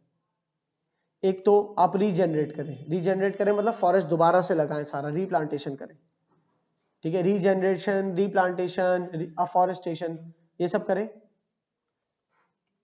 फ्यूल वुड प्लांटेशन अलग से करें ताकि उन दरख्तों को काट के फ्यूल वुड ना निकाला जाए, उसके लिए अलग से लकड़ी प्लांट करें, वो जो जल्दी उग जाती हो, ताकि वो जल्दी उगे, जल्दी इस्तेमाल हो, फिर जल्दी उग जाए। अवेयरनेस, लोगों में को एजुकेट करें। ऑल्टरनेटिव फ्यूल्स प्रोवाइड करें ताकि दरख्तों को जला जला के बस फ्यूल ना बना रहे हो, सही है। ऑल्टरनेटिव फ्यूल प्रोवाइड करें, सोलर इलेक्ट्रिसिटी दे दे, विंड इलेक्ट्रिसिटी दे दे, डैम्स अगर ज्यादा है तो वहां से इलेक्ट्रिसिटी दे दे। सस्टेनेबल फॉरेस्ट्री के लॉज बनाएं और ये सिखाएं लोगों को कैसे सिलेक्टिव लॉगिंग होती है। ये सारे सॉल्यूशंस है ना डिफॉरेस्टेशन रोकने के लिए, कि कैसे बीच बीच में से कटाई की जाती है। अर्बन एंड फार्म फॉरेस्ट्री, इसके अलावा जो है ना आप ट्रीज प्लांट करते रहें, सिर्फ उन देहाती इलाकों की बात नहीं, अर्बन एरियाज में भी ट्रीज प्लांट करें। जरूरी नहीं है फॉरेस्ट सिर्फ देहाती इलाकों में। 2 रोड्स है, 2 रोड्स के दरमियान जो बीच का पट्टा है वहां फॉरेस्ट लगा दे, ठीक है। सॉइल कंजर्वेशन, आप स्लोपी एरियाज या प्लेटो वाले एरियाज के ऊपर इस तरह के स्लोपी एरिया वहां पर टेरेस बना दे। जब वहां टेरेस बनाएंगे तो वहां पर भी दरख्त उगने के चांसेस बढ़ जाएंगे, क्योंकि स्लोपी एरिया पे तो माउंटेनियस रीजन पे देख लो ना, अफॉरेस्टेशन बहुत मुश्किल है। माउंटेनियस रीजन पे आपने लगा तो दिया, स्लोपी एरिया पे टिकता ही नहीं है पानी या कुछ भी, वो तो कुदरती तौर पे जो उगे हुए थे उगे हुए थे। So you if you want to grow again forest इस तरह से, तो वो आपने जो स्लोप एरियाज है उसको टेरेस के तौर पे कटाई की उनकी, और उन पे फिर जो है ना ऐसी प्लांटेशन की। बड़े बड़े अफॉरेस्टेशन प्रोजेक्ट्स इनिशिएट किए मुल्क में, जैसे कि 10 बिलियन ट्री सुनामी, इंटरनेशनली इसकी बड़ी जो है ना, इसको जो है सराहा गया है इस प्रोजेक्ट को। फिर अगेन बात आ जाती है, प्रोजेक्ट पूरा भी होना चाहिए, सिर्फ आप नाम से शुरू ना कर दे, कोई पॉलिटिकल लीडर आके जो है ना 1000, 2000, 1 लाख पौधे ना लगा दे सिर्फ, और फिर वो जो लगाएं उसको प्रिजर्व भी करना है। और ये सोसाइटी का, इसके अंदर सोसाइटी के हाथ बटाए बगैर नहीं हो सकता।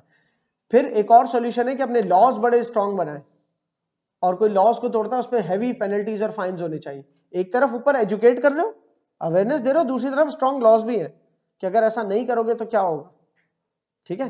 और कोस्टल एरियाज पे भी, अच्छा यहां पर बताया कि कोस्टल एरियाज के फॉरेस्ट के ऊपर भी जरा ध्यान दिया जाए। कोस्टल एरियाज से अगर मैंग्रोव्स खत्म हो गए तो पता है क्या होगा? मैंग्रोव्स समंदर की लहरों का बहाव को तोड़ता है। मैंग्रोव्स खत्म हो जाएंगे तो समंदर की लहरें हमारी जमीन खाती रहेगी। समंदर, जहां दरिया का फ्लो थोड़ा स्लो हुआ तो समंदर को रोकने वाला मैंग्रोव्स बचे खाली। अल्लाह ताला ने ये वसाइल दिए ना, अगर मैंग्रोव्स भी नहीं है और समंदर का बहाव कम हो गया तो, सॉरी दरिया का बहाव कम हो गया, दरिया ऊपर इंडस रिवर से आ रहा है, वो टकराता है समंदर की लहरों से, ठीक है ना। तो दरिया का एक तो बहाव समंदर को रोक रहा है और मैंग्रोव समंदर को रोक रहा है। अब दरिया का बहाव कम हो जाता है, कभी रेनफॉल नहीं होती है, सब दरिया का बहाव कम होने से क्या होगा, समंदर आगे आने की कोशिश करेगा, जमीन को इरोड करने की कोशिश करेगा, लहरें पड़ती रहेंगी, जमीन खाता रहेगा समंदर। लेकिन उसको रोकने के लिए बीच में कौन है फिर?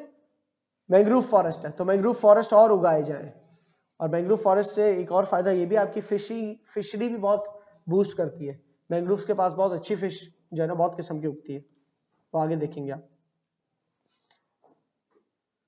सो यहां पर ये वाला चैप्टर आपका फॉरेस्ट वाला खत्म होता है।